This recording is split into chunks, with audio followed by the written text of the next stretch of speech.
በስመ አብ ወወልድ ወመንፈስ ቅዱስ አሐዱ አምላክ። በስመ አብ ወወልድ ወመንፈስ ቅዱስ አሐዱ አምላክ። በስመ አብ ወወልድ ወመንፈስ ቅዱስ አሐዱ አምላክ። በባህሪው ሞት በመንግስቱ ሽረት የሌለበት ቅድመ ዓለም የነበረ ዓለምን በማይመረመር ጥበቡ የፈጠረ ትንኝንም ሳይዘነጋ የሚመግብ ሥጋችንን ለብሶ ያዳነን መድኃኒታችን ኢየሱስ ክርስቶስ በልባችን አስበን በአንደበታችን ተናግረን ስለማንፈጽመው ስለ ቸርነቱ ስሙ የተመሰገነ ይሁን።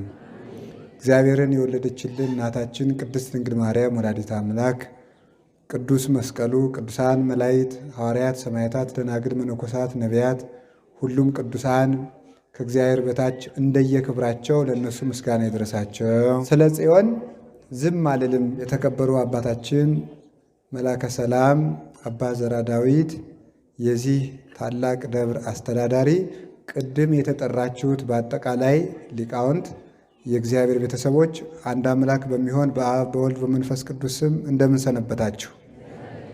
እንደምን አደራችሁ? እንደምን ቆያችሁ?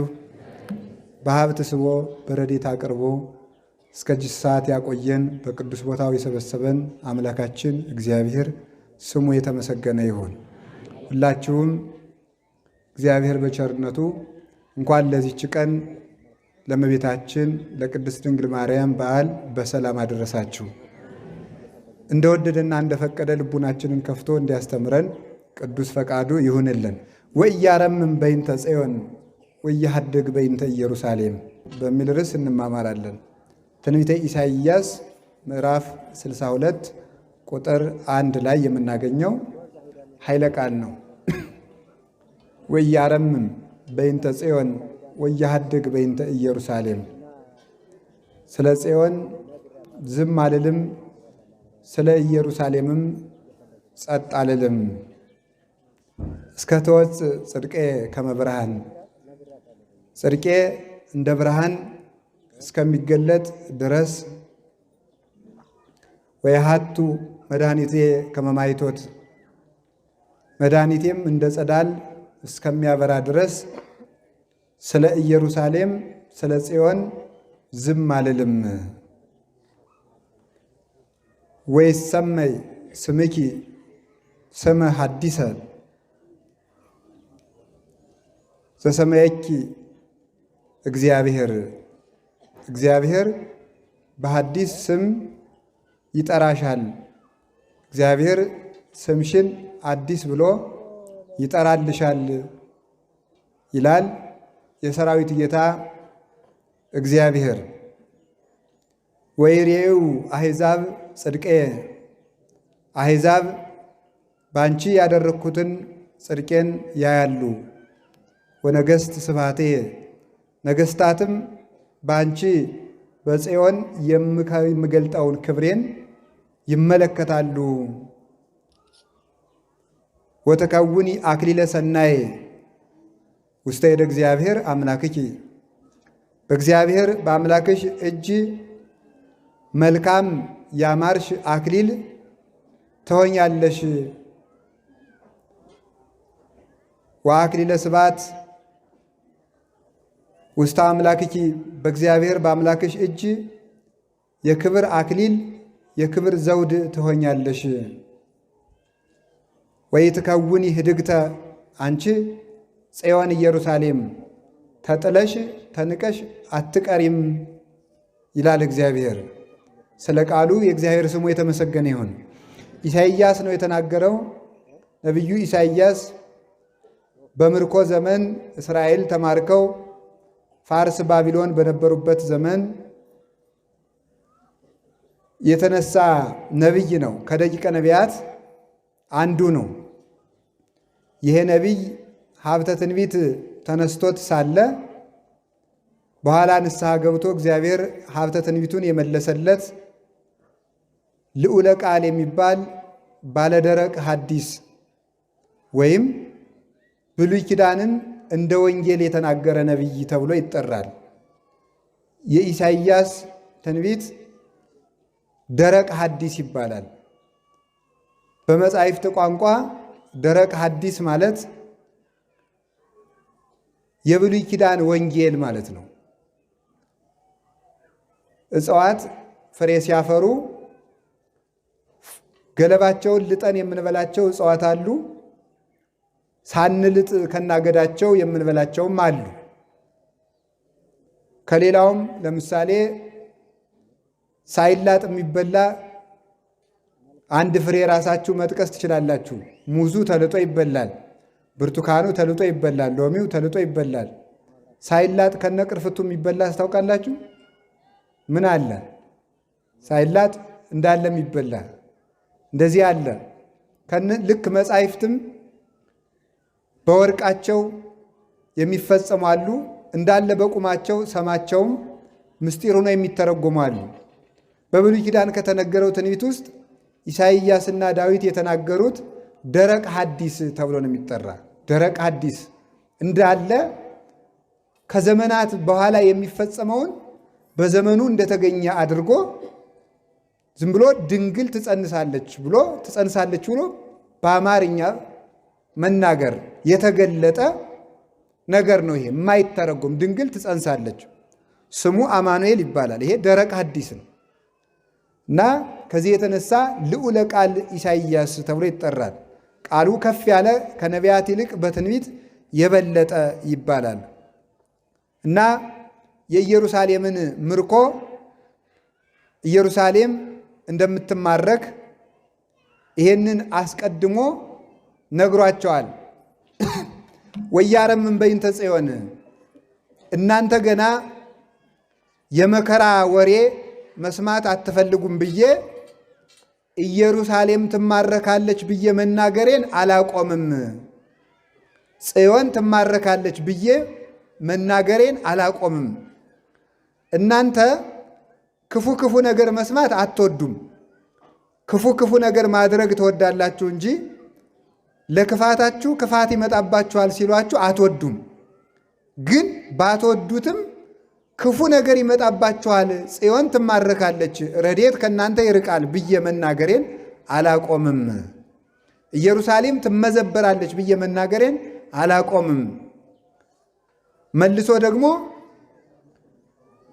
ባቢሎናውያን ቢከፋቸውም በኃይል ቢጎለብቱም በሰራዊት ቢበረቱም ባቢሎናውያንን ተበቅሎ እግዚአብሔር ጽዮንን እንደገና ያነግሳታል፣ ኢየሩሳሌምን ያንጻታል፣ የተበተኑትን ይሰበስባል፣ ያዘኑትን ያረጋጋል፣ እንባቸውን ያብሳል፣ ኢየሩሳሌም መልሳ ትሰራለች፣ ትንቢተ ነቢያት ይነገራል፣ መሥዋዕት ይሰዋል ብዬ መናገሬን አላቆምም። ነቢይ፣ መምህር፣ ካህን ማለት ሁለቱን ያስተባበረ ነው። አንደኛ ሕዝቡን እንዳይከፋው ብሎ ለሕዝቡ ክፋት የሚመጣ ሲሆን የውሸት ሰላምን የማይሰብክ መሆን አለበት። መከራ እየመጣ አይዟችሁ ቢሉት ሕዝቡ በኃጢአቱ ይቀጥልበታል እንጂ አይመለስም። እንደገና ደግሞ ጠላት ይከፋዋል ብሎ ንጉሥ ለወደደው ዘመን ለወለደው ተገዝቶ ባለስልጣኖችን ፈርቶ ቀን እንደሚወጣ የማይናገር መምህርም መምህር አይደለም። ሁለቱንም የሚፈራ ኢሳይያስ ስለዚህ ነው እኔ እስራኤል ደስ እንዲላቸው ብዬ ጥሩ ሰዎች ናችሁ አልልም፣ መከራ ይመጣም የሰላም ዘመን ነው ብዬ አልናገርም። ጽዮን ትማረካለች እወቁት፣ የእውነትን ጽዋ ጨልጡት ቢመራችሁም ብዬ እናገራለሁ እንጂ ሰራዊታቸው ብዙ ነው ብዬ ባቢሎናውያን ይጠፋሉ ብዬ መናገሬንም አልፈራም። ይሄ ሁለቱ ነው። አሁን በዚህ ዘመን ሕዝቡም መከራ መጣ ብሎ ሲነግሩት አይወድም። ሌላው ደግሞ የተሾመው ባለስልጣኑ መከራ መጣ ብሎ ሲነግሩት አይወድም። ሁሉም ምን ይፈልጋል? የሰላም ዘመን ነው ሲሉት ይወዳል። ቀጥሎ ሰላም ይመጣል ሲሉት ይወዳል። ትዝ ይላችሁ እንደሆነ በሀገራችን ታሪክ አፄ ኃይለ ሥላሴ ንጉሠ ነገሥት ዘኢትዮጵያ እስከ መጨረሻው ድረስ ከዙፋናቸው ይውረዱ እስከሚባሉ ድረስ ሀገር ሰላም ነው እያሉ ነበር የሚያወጉ ማለት ነው። ሀገር ሰላም ነው፣ ኢትዮጵያ ደህና ናት፣ እግዚአብሔር ኢትዮጵያን እያስተዳደራት ነው እያሉ ያወጋሉ። መጨረሻ ላይ አዲስ አበባ የሚቃወሟቸው ሰዎች ገብተው እሳቸውን ከዙፋናቸው አውርደው በሉ ወደ ተዘጋጀለዎት ማረፊያ ይሄዱ ተብለው ወደ እስር ቤት እስከሚወስዷቸው ድረስ ኢትዮጵያ ሰላም ናት ነበር የሚሉት ማለት ነው። ስለዚህ ምንድን ነው ቀድሞ ግን ሲነገሩ ጃንሆይ ህዝብ እያለቀ ነው፣ ጃንሆይ ኢትዮጵያ ልትፈርስ ነው እየተባሉ ኢትዮጵያ ሰላም ናት ይላሉ። ሰላም ሳይኖር ሰላም ሰላም ይላሉ አለ ኤርምያስ። ሰላም ሳይኖር ሰላም ነው ይላሉ፣ ግን ሰላም የለም። መጨረሻ ላይ ስንት ምሁራንም አለቁ ታውቃላችሁ አይደለም? ህዳር 11 ቀን ከ60 በላይ የኢትዮጵያ ምሁራን በአንድ ቀን እንደ ዶሮ ታንቀው አልቀዋል። የኢትዮጵያ ሚኒስትሮች ማለት ነው። በጊዜ ቢሰሙ ኑሮ፣ በጊዜ ቢስተካከሉ ኑሮ ኢትዮጵያንም ለአውሬ አሳልፈው ባልሰጡ እነሱም በተስተካከሉ ነበረ። ለጥፋት የተዘጋጀች ከተማ ነጋሪት ቢጎስሙባት አትሰማም ይላሉ አባቶቻችን። እስራኤልን እግዚአብሔር ተስተካከሉ፣ የመከራ ዘመን አመጣለሁ፣ ምርኮ ይመጣባችኋል፣ ኃጢአት እየሰራችሁ ጣዖት እያመለካችሁ ስላስቸገራችሁኝ ረድኤቴን ከእናንተ አርቃለሁ፣ ተስተካከሉ አላቸው። ሰላም ነው ይላሉ። እነ ኢሳይያስ ተው ምርኮ ይመጣል ይላሉ። የሐሰት ነቢያት ይመጡና ሰላም ነው ይላሉ። ኤርምያስ መጥቶ እግዚአብሔር መከራ ይመጣል ብሏችኋል ይላል። የሐሰት ነቢያት ይመጡና ሰላም ነው ይላሉ። ኋላ ተመልከቱ፣ ኢሳይያስንም በመጋዝ ሰንጥቀው ገለዋል፣ እውነት ስለነገራቸው። ኤርምያስንም ከአዘቅተ ኩስ ወርውረው ጥለውት ነበረ፣ በድንጋይ ወግረውታል። እናንተ አንድ ቀን የእኛን ሰላም ተናግራችሁ አታውቁም፣ የእኛን ጥፋት ነው የምትናገሩ ይላሉ። ግን ተመልከቱ ምን ይላል ሰሎሞን መሰላችሁ? ከጠላት መሳም የወዳጅ ንክሻ ይሻላል ይላል። ከጠላት መሳም የወዳጅ ንክሻ ይሻላል። በውሸት ሰላም ነው፣ ጥሩ ሰዎች ናችሁ፣ ጥሩ ዘመን ይመጣላችኋል ተብለን ቀጥሎ እሳት ከሚነድብን መከራ ይመጣባችኋል ተብለን ሰላም ቢመጣልን ይሻለናል። እኛ ግን ተግሳጽ አንወድም። ተግሳጽ ከሚነገርበት እንኮበልላለን። አይዟችሁ አይዟችሁ የሚለንን ብቻ እንከተላለን። ውሃ ሙላት ሲወስድ እያሳሳቀ ነው እንደሚባለው ዓለም እያሳሳቀች አጠፋችን። አሁንም ቢሆን የምነግራችሁ እናንተን ደስ እንዲላችሁ ብለን ህዝቡን ደስ እንዲለው ብለን አይዟችሁ ሰላም ዘመን ነው አንልም። ወይም ደግሞ ምን ይባላል መሰላችሁ? አረ ሰላም የለም ሰው እየተፍጃጃ ነው ተው ተስተካከሉ ሲባሉ ዳኞች ኃያላን ምንድን ነበር የሚሉት? ሰላም ነው። ቤተ ክርስቲያን አካባቢ ሰላም የለም ብላችሁ የምትናገሩ ካህናት፣ መምህራን ተጠንቀቁ ይባላል። ሲመጣ ወዴት ይኬድ? ቀድሞ መስማት ይሻላል። አሁንም ቢሆን የምነግራችሁ ወያረምን በይንተ ጽዮን ባለስልጣን ደስ ይበለው ብለን የሌለውን ሰላም አንናገርም። ነገም ከነገ ወዲያም ሁከት ካለ ሁከቱን እናገራለን። ህዝብ ደስ እንዲለው ብለንም ህዝቡ ሰላም ናችሁ፣ ጥሩ ናችሁ፣ ታስቀድሳላችሁ፣ በዓል ታከብራላችሁ፣ ዋልድባን ትሳለማላችሁ፣ ላሊበላን ትሳለማላችሁ፣ ግሸን ትሳለማላችሁ፣ አክሱን ትሳለማላችሁ፣ ኢትዮጵያውያን ጻድቃን ናችሁ፣ መጽዋቾች ናችሁ፣ ደጋጎች ናችሁ አንላችሁም። እምንላችሁ ሌቦች ናችሁ፣ ዘማውያን ናችሁ፣ ቀጣፊዎች ናችሁ ነው የምንላችሁ። ይሄኛው ነውም ይሻለን። ትቢያው ካልተራገፈ መስታወቱን ትቢያ ከሞላው ፊትን ማሳየት እንደማይችል ሁሉ ምጽዋት መስታወት ነው፣ ሃይማኖት መስታወት ነው፣ ቅዳሴ መስታወት ነው፣ ጸሎት መስታወት ነው፣ ዝክር መዘከር መስታወት ነው፣ በዓል ማክበር መስታወት ነው፣ ምንኩስና ተክሊል መስታወት ነው፣ ማይሌት መስታወት ነው፣ ሰዓታት መስታወት ነው። ተንኮሉ ደግሞ ትቢያ ነው፣ ቂሙ ትቢያ ነው፣ ትዕቢቱ ትቢያ ነው፣ እርኩሰቱ ትቢያ ነው፣ ዘረኝነቱ ትቢያ ነው፣ ሌብነቱ ትቢያ ነው፣ ጥንቆላው ትቢያ ነው፣ አድመኝነቱ ትቢያ ነው። ይሄ ከወረረው ጸሎታችን፣ ቅዳሴያችን ከእግዚአብሔር ጋር አያስተያይም። የዛገ መስታወት ነው። አሁንም ቢሆን ነገም ከነገ ወዲያ የምነግራችሁ ሁላችንንም እንስተካከል። ተራራው ዝቅ ይበል፣ ትዕቢተኛው ዝቅ ይበል ራሱን። ሜዳ መሬትን የሚገፋው የለም ይላል መጽሐፈ ገነት። ተራራን ይንዱታል እንጂ ሜዳውን የሚንደው የለም፣ ቀድሞ ራሱ ዝቅ ብሏልና። ራሱን ዝቅ ያደረገ ሰው ዝቅ የሚያደርገው ሰው የለም። ራሱን ከፍ የሚያደርገው ሰው ግን ዝቅ የሚያደርገው ብዙ ነው። ለመንገድ አትመቸኝም እየተባለ ይቆፈራል፣ ይናዳል፣ ይደለደላል።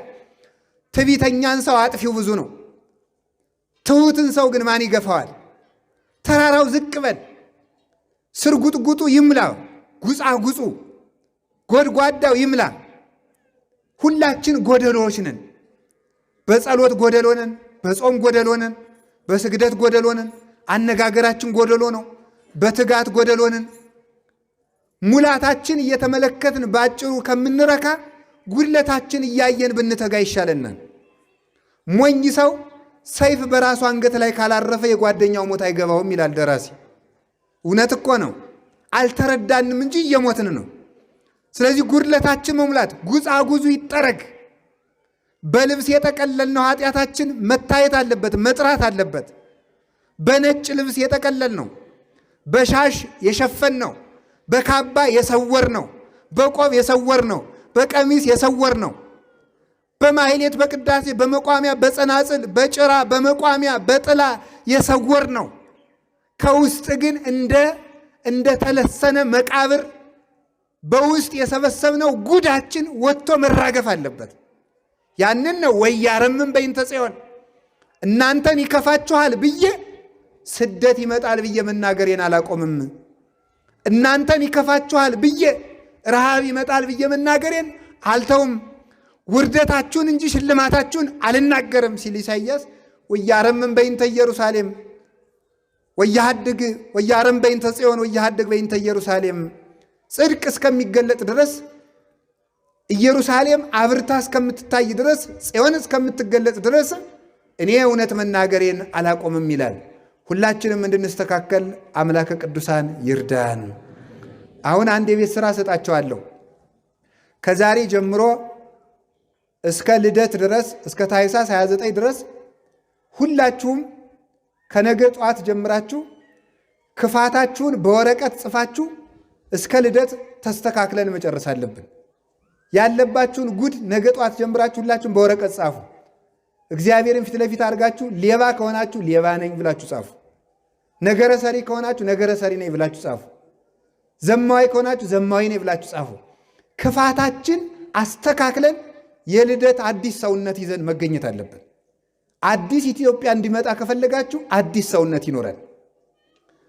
አዲስ ወይን ክርስቶስ፣ የክርስቶስ ወይን ሁልጊዜም አይሆመጥጥም፣ አይለወጥም።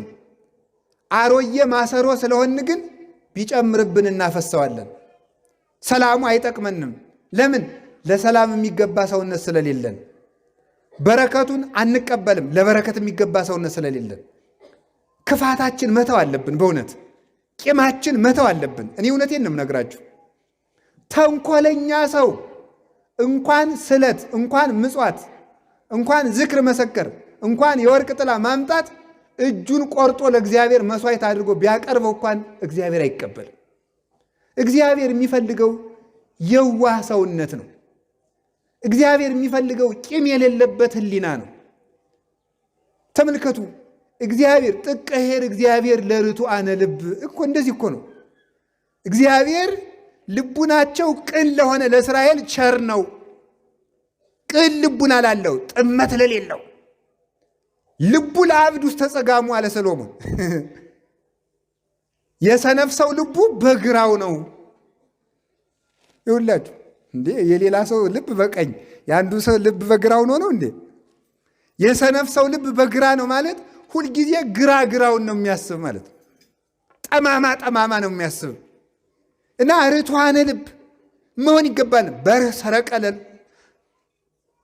ለጻድቃን ወለርቱዓነ ልብ ትፍሥሕት። ይሄ እኮ ነው በቃ ርቱዓነ ልብ ለሆኑ ለአብርሃም፣ ለይስሐቅ፣ ለያዕቆብ ብርሃን ክርስቶስ ተወለደላቸው።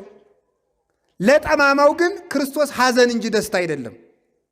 ይሄ ጾም ሲያልቅ ክርስቶስን ልደት እናከብራለን። አዎ በር ሰረቀ ለጻድቃን ብርሃን ክርስቶስ ለጻድቃን ለአብርሃም፣ ለይስሐቅ፣ ለያዕቆብ ተወለደ።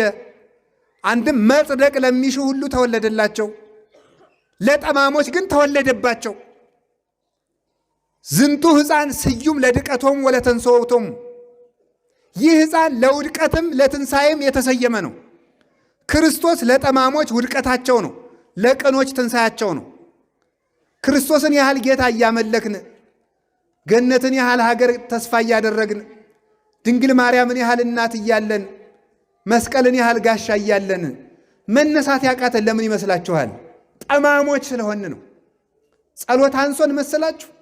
ማሕሌቱ አንሶ ነው? ሰዓታቱ አንሶ ነው? ቅዳሴው አንሶ ነው? ከኢትዮጵያ በላይስ ይሄ ላሳር ነው። ከኢትዮጵያ በላይ ሰዓታት መላእክት እንደሆኑ እንጂ ከኢትዮጵያ በላይ ማሕሌት መላእክት እንደሆኑ እንጂ ከኢትዮጵያ በላይ ጾም መላእክት እንደሆኑ እንጂ ከኢትዮጵያ በላይ ምጽዋት በፍጹም የለም። አዲያ ግን ጠማማነታችን፣ ተንኮልነታችን እንደ እስራኤል ነው።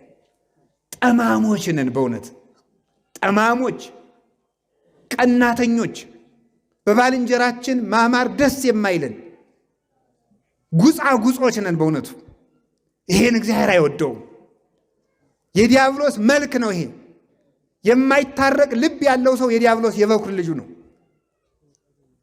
ሀዳጌ በቀል የማይሆን ቂም የማይረሳ ልብ ያለው ሰው እሱ የዲያብሎስ ልጅ ነው። በክርስቶስ ፊት ጽዋ ተርታ ዕድል ፈንታ የለውም። ነገም እነግራችኋለሁ፣ መስተካከላችን ብቻ ትንሣኤን ያመጣልናል። መስተካከላችን፣ አንደበታችን መለፍለፉን ሲያቆም፣ አድማውን ሲያቆም፣ መራገሙን ሲያቆም፣ ነገር ስራውን ሲያቆም፣ በጠላት መጸለዩን ሲያቆም፣ ሰውነታችን በሙሉ ሲስተካከል፣ ያን ጊዜ እግዚአብሔር ብርሃንን ያወጣል። እግዚአብሔር ለኢትዮጵያ ብርሃንን ያወጣልን። እንዲወጣልን ደግሞ እንስተካከል። እኔ እውነቴን ነው። ተስተካከሉ። በሞት ያፈርሰውን ይዣችኋለሁ። እግዚአብሔር ቅዳሴ አልቸገረውም። እግዚአብሔር የቸገረው ነገር የለም። እግዚአብሔር የቸገረው ሰው ነው። ሰው ተሆኑ እንደሆነ ሰው ሁኑ። ሰው እንሁንና እግዚአብሔር ደግሞ እኔ አሁን ክርስቲያን መሆኑ ቀርቶብን ፍጥረት በሆን ራሱ ሰው በሆን ራሱ አውሬ እኮ ነን። አታዩትም እንዴ? እንስሶች እኮ ነን። በእውነት መስተካከል አለብን። ወደ ራሳችሁ ተመልከቱ። እግዚአብሔር እንዲሰማን ከፈለጋችሁ እውነቴን ነው የምነግራችሁ። እግዚአብሔር እስራኤልን ምንድን ነው ያላቸው? እኔ ጾማችሁ አነሳ አላልኩም፣ ግን ግፍ እየሰራችሁ ስለምትጾሙ ጾማችሁን አልፈልግም ይላል የሰራዊት ጌታ እግዚአብሔር። አሁን የጎንደር ምህላ ብቻ እንኳን ኢትዮጵያን ዓለምን አያስተካክልም። ለምንድን ነው ግን እንደዚህ? ለምንድን ነው ታዲያ ማስተካከል ያልቻል ነው? ማለዳ እግዚኦ መሐረነ ነው፣ ማታ እግዚኦ ቅስፈነ ነው። ጥፋት ነው እኮ እኛ እኮ ቅሰፈኝ ነው የምንለው እኮ። ይህ እኮ ነው ቂማችን መች አለቀ? ሌላውን ተውት።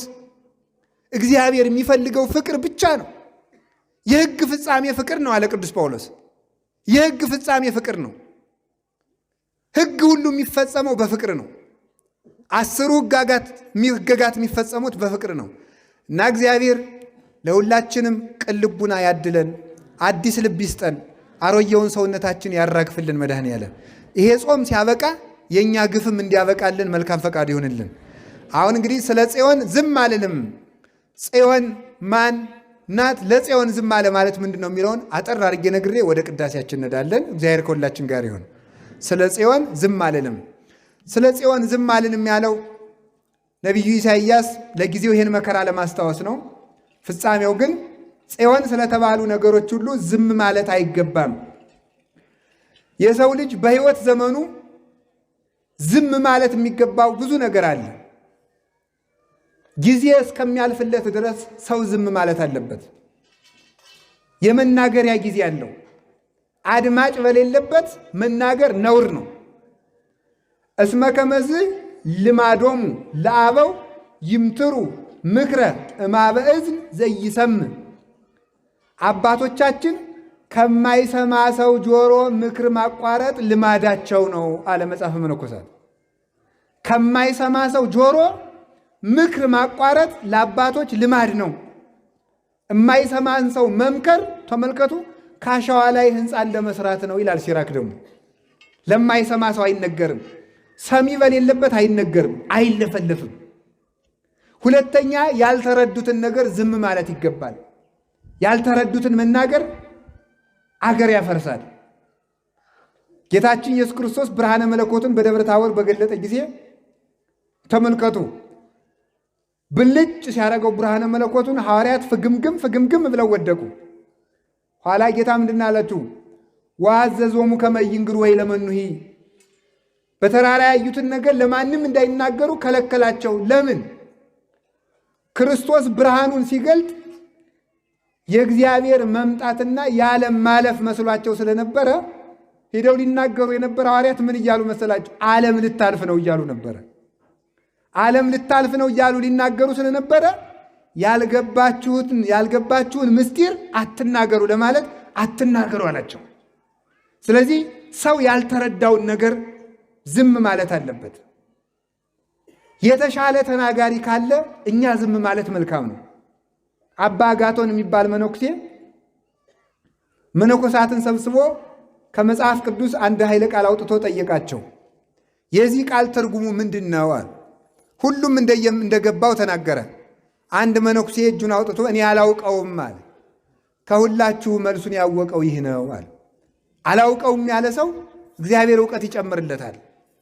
ስለዚህ ዝም ማለት የሚገባል አንደኛ ጊዜ እስከሚያልፍ ድረስ፣ ሁለተኛ ያልተረዳውን የማናውቀውን፣ ሶስተኛ የተሻለ ተናጋሪ ባለበት። ዮሐንስ አፈወርቅ ምን ይላል?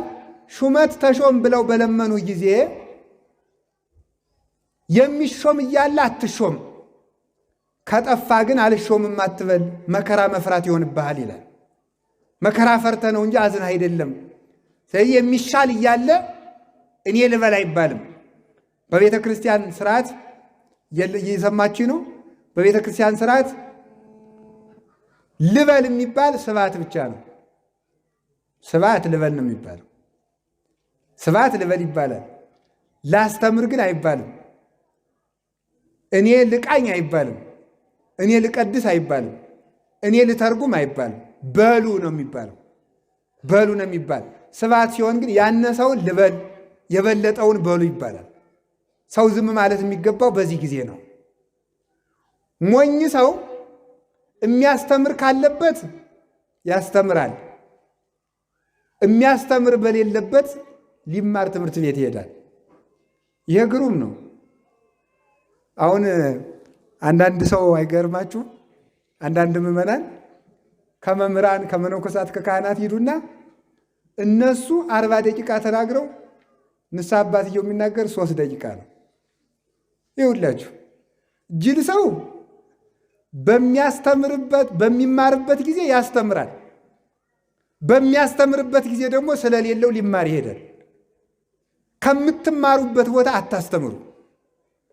ከምታስተምሩበት ቦታ የምትናገሩት እንዳታጡ። ስለዚህ ማስረጃው ዝም የሚሻል በሚናገርበት ጊዜ ዝም። ሌላስ ስለኛ ክፉውን ነገር ሲናገሩ ዝም ነው። ተመልከቱ አሌ ለክሙ ሶበ ይብሉ ሰብ ሰናይ በእንቲአክሙ። ሰዎች ስለ እናንተ መልካም ሲናገሩላችሁ ወዮላችሁ። ሰዎች ስለ እናንተ ክፉ ሲናገሩ ግን ብፁዓን አንትሙ፣ ያን ጊዜ ንዑዳን ክቡራን ናቸው። አልቦ ገብር ዘያቢ ምግዚኡ፣ ከጌታው የሚበልጥ ባሪያ የለም። ወአልቦ ሐዋርያ እምዘፈነወ፣ ከመምህሩ የሚበልጥ ደቀ መዝሙርም የለም። እኔን ከተሰደብኩ እናንተማ እንዴት አትሰደቡ? ስለ እናንተ ክፉ ነገር ሲናገሩባችሁ ዝም በሉ። ዝም ማለት አሁን ምን ይጠጋናል? በእውነቱ ማለት ነው። አንድ አባት አባ አጋቶን ነው ቅድም የነገርኳችሁ። አንድ ሰው መጣና ሌባው አጋቶን አንተ ነህ አለው። አዎን። ዝም አለው። ዘማዊ አጋቶን አንተ ነህ? ዝም። ሰነፉ አጋቶን አንተ ነህ? ዝም። የማይረባው አጋቶን አንተ ነህ? ዝም። መናፍቁ አጋቶን አንተ ነህ? አይደለሁም። ለሃይማኖት ሲባል ዝም አይባልም ማለት ነው። ዝም የማይባል መቼ ነው የሚለውን ላመጣላችሁ ነው። ስለ ራስ ዝም ማለት የባልንጀራውን ስድብ የሚታገስ ሰው የክርስቶስን መስቀል ብለተ ዓርብ እንደተሸከመ ይቆጠርለታል ይላል። ሲሰደብ ዝም ያለ ሰው አንድ አባት ሌባ አለው፣ ዝም። ኋላ አህያ አለው፣ የአህያን ያህል ማድረግ አህያ ጌታዋን በሆሳይና ተሸክማ ያመሰገነች፣ ውይ እኔ አህያ ያህል እኔ ዲያብሎስን ተሸክሜ የምኖር ሰው። ድንጋይ አለው፣ የድንጋይ ያህል ማይረግ ድንጋይ ቤተ ክርስቲያን ታንጾበት ሰው ሲያጸድቅ የሚሆን የቤት መሰረት የሚሆን የክርስቶስና የጴጥሮስ ምሳሌ አንተን ምን እልሃለሁ ብሎ ጥሎተድ ስድብ አጥቶ ማለት ነው። ስድብ አጥቶ አሁን እኛ እኮ እንዲያው ትዕቢታችን ስታዩት ፈጣሪ ተሰድቦ እኛ አንድ ነገር ሲናገሩ መች ተናግረውን ነው ገና ሊናገሩን አስበዋል ብለን እኮ የምንበሳጭ ሰዎች እኮ ነው። እገሌ ስለ እኔ እንዲህ ሊል አስቦ ነው ብለን የትርጉም ሰተን እኮ ነው የምንናደደው ማለት ነው። ሁከታችን ብስጭታችን ማለት ነው። ቅዱስ ዮሐንስ አፈወርቅ ምን ይላል? አንተ ቁጣን እግዚአብሔር ፈጥሮብኝ ነው አትበል። አዎ ቁጣን የፈጠረ እግዚአብሔር ነው። ቁጣን የፈጠረ ግን አራት ነገር እንድንቆጣ ነው። አንደኛው ራሳችን እንድንቆጣው፣ ብሉ ሲያሰኝ አልበላም ማለት። ሙሴ ጸሊም በበረሃ ሳለ አንተ ስጋ አምሮሃል ሲለው እባቡን ጠብሶ ስጋ ከፈለከ ይህን ብላ ይለዋል፣ ጾሙን እንዳያሽረው። ከዚህ በኋላ ተመልከቱ መቃርስን፣ ቅዱስ መቃርስን ሴት አግባ አሰኘው። መነኩሴ ነው። ጭቃይቱን አቦካና ጭቃይቱን አብኩቶ በሰው ምስል አድርጎ ይች እንግዲህ ሴት ናት ይችን ሚስት አድርግና እንግዲህ እስቲ ለዚች ቆፍር መቃርስ ከሆነልህ አለው። ለዚች የምታበላትን ስራ እንግዲህ አለው። እየሰራ ድክም ሰርተ ማብላት ካልሆነ ለምን ሚስት ታስባለህ? 24 ሰዓት እየቆፈረ ሰውነቱን ገሰጸው ራስን ለመቆጣት። እኔ በዚህ ዘመን ራሱ አንድ ገዳም ላይ የማውቃቸው አባታሉ እስከ 6 ሰዓት ይጸልዩና 6 ሰዓት ከሌሊቱ 6 ሰዓት ሲደክማቸው እንዳያነቡ አንደበታቸው ይደክማል፣ ጉልበታቸው ይንቀጠቀጣል። ነገ ጎስቋሌ ዛሬ ቁመ ማደር ካቃተህ ነገ በንጉሠ ሰማይ ወምድር በእግዚአብሔር ፊት ምንህን ይዘህ ትቆማለህ ብለው ራሳቸውን ከግድግዳው ጋር አስረው ያድራሉ። ራስን መቆጣት፣ ተኙ ሲል ገስጾ ማስነሳት፣ ብሉ ሲል እምቢ ማለት፣ ለመልካም ነገር ሰውነትን መቆጣት። ሌላስ አጋንንትን መቆጣት። ተኙ፣ ብሉ፣ ተጣሉ ሲሉ ወግድ። መብል እሰጥሃለሁ ሃይማኖትን ካድ፣ ለእኔ መብሌ ክርስቶስ ነው። ልብስ እሰጥሃለሁ ሃይማኖትን ካድ፣ ለእኔ ልብሴ ክርስቶስ ነው። በሰላም አኖርሃለሁ፣ ለእኔ ሰላሜ ክርስቶስ ነው። መታከሚያ እሰጥሃለሁ፣ ለእኔ የጤናዬ ክርስቶስ ነው። ቤት እሰጥሃለሁ፣ ለእኔ ሀገሬ ክርስቶስ ነው ብሎ አጋንንትን መቆጣት፣ ለሚያቀርበው ነገር መልስ መስጠት።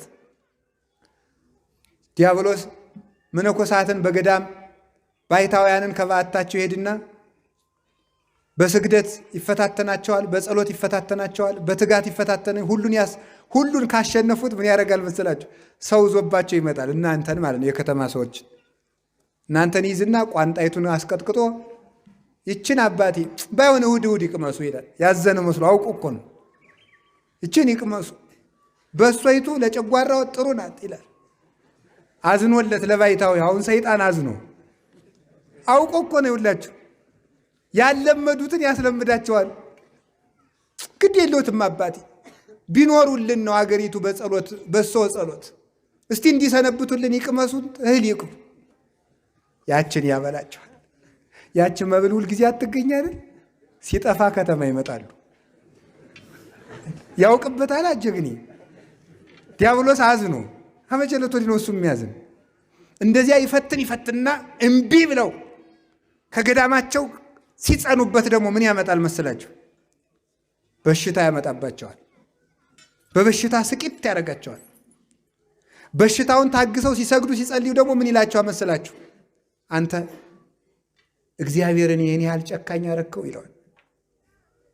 ታመህ እንኳን ጸልይ ይልብልሃል። እግዚአብሔር እኮ የማያውቀው የለም ተኛ ይለዋል። እረፍ እግዚአብሔር ጨካኝ ምስል ይለዋል። እኔ ጨካኝ ነው አላልኩም ወንድሜ፣ መሐሪነቱን አስቤ ነው የምተጋ ካለው ደግሞ መልሶም ይለዋል እግዚአብሔርማ ጨካኝ ነው ይላል። በሌላ ቀን መጥቶ ቆይ መቼ ነው የሚያሳርፍህ ይለዋል። ቀልድ ይመስላችኋል ክርስትና እንዴ? እኔና እናንተ እኮ ተውት፣ እኛን ሰይጣንም የሚነካን አይመስለኝም። እኔ ባይታውያንን እኮ ማለት ነው ዳዊት አላቋርጥም ካሉት በጥፊ ብሎ እኮ ዳዊታቸው ሁሉ ይቀማቸዋል። ዳዊታቸውን ቀምቶ ደግሞ ምንድን ነው የሚያደርገው? አንተ እግዚአብሔር ካለ ቶ ሌላውን ቶ ጤናህን አይስጥህ፣ ምግብ አይስጥህ፣ ልብስ አይስጥህ፣ ባይሆን እኔን አያባረረልህም ወይ ይላል። በጣም ነው እኮ የሚገርሙ። እግዚአብሔር ካለ የምትጸልየው ጸሎት ባይሆን ሰይጣንን አያሸሽልህም ወይ? መቼ ነው የሚያሳርፍህ እግዚአብሔር? ሁልጊዜ ስቃይ መቼ ነው የምታርፍ ይለዋል። ሞኝ የኔ ረፍት በሰማይ ነው ይለዋል። ያ ጀግናው የወንጌል አርበኛ የሆነው ባይታዊ እንዲያ ነው የምለው፣ የኔ ረፍቴ ክርስቶስ ነው። በክርስቶስ ክርስቲያን መሆን በራሱ ረፍት ነው። ረፍት ማለት መተኛት አይምሰልህ። ረፍት ማለት መብላት አይምሰልህ። ረፍት ማለት ልብስ አይምሰልህ። ረፍት ይለዋል ክርስቶስ። ለእኔ የክርስቶስ ልጅ መባል ረፍት ነው ብለው ይመልሱለታል። ይሄ ነው ጋኔንን መቆጣት ማለት። ደግሞ ምን ይላል መሰላችሁ? ጋኔንን ተቆጡት። ከብዙ የኃጢአት ውድቀታችሁ ስትመለሱ ምን ይላችኋል መሰላችሁ? አሁን እንደዚያ ስትላረግ ኑሮ እግዚአብሔር ሊምረህ ነው፣ እግዚአብሔር ሊምረህ ነው። ብዙ ምዕመናን ደግሞ ሲሰግዱ ምን ያርቋል? አሁን እኮ የምትሰግድ እኮ ለእኔ ነው ይላቸዋል። በሊናቸው መጥቶ ሰግድ እኮ ለእኔ ነው፣ አትልፋ፣ እግዚአብሔር አይምርህም። እንዲሁ አንተ የሲኦል መዝጊያ ነህ፣ ዝም ብለህ የምትለፋው እንዲህ ብትረሳ እገሌን የገደልከውን እግዚአብሔር ይረሳው መሰለ? ቢረሳ እግዚአብሔር ያስወረርሽውን ጽንስ ይረሳልሽ መሰለሽ? ሞኝ አትልከም ይልቅ ይላል። ደግሞ ያዘነ መስሎ መልሱ ምንድን ነው?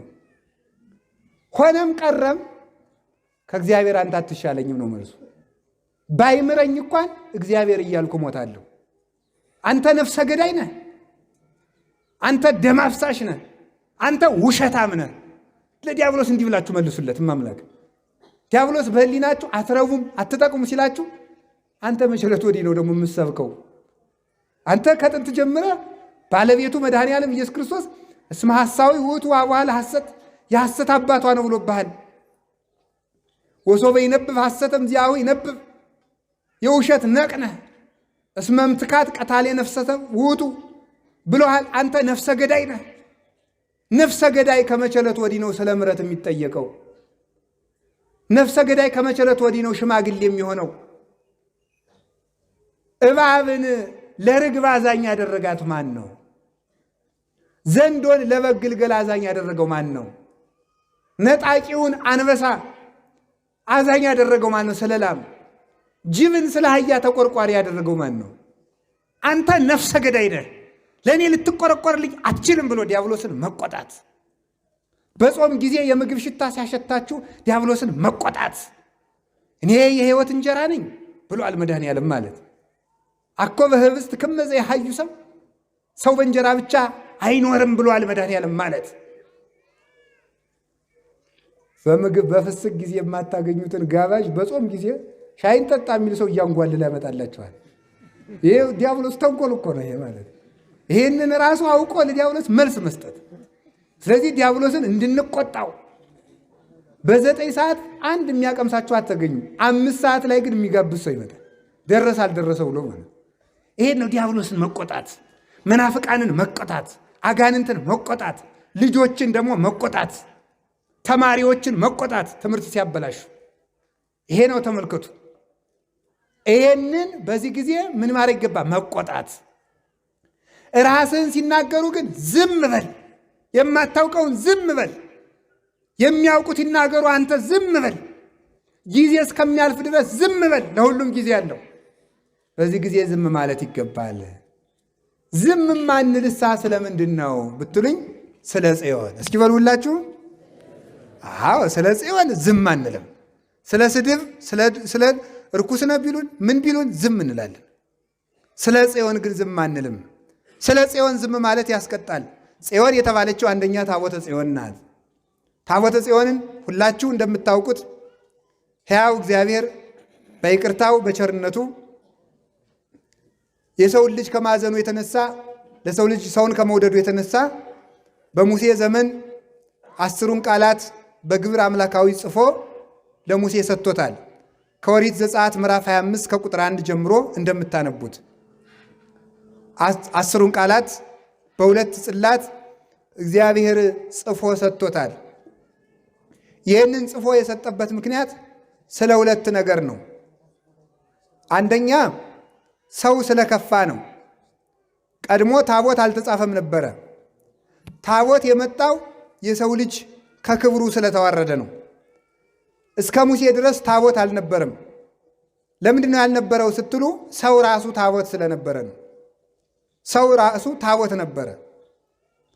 ቃለ እግዚአብሔር በብራና ላይ እንደሚቀረጸው እንደሚጻፈው የሰው ልጅ የእግዚአብሔር ብራና ነበረ።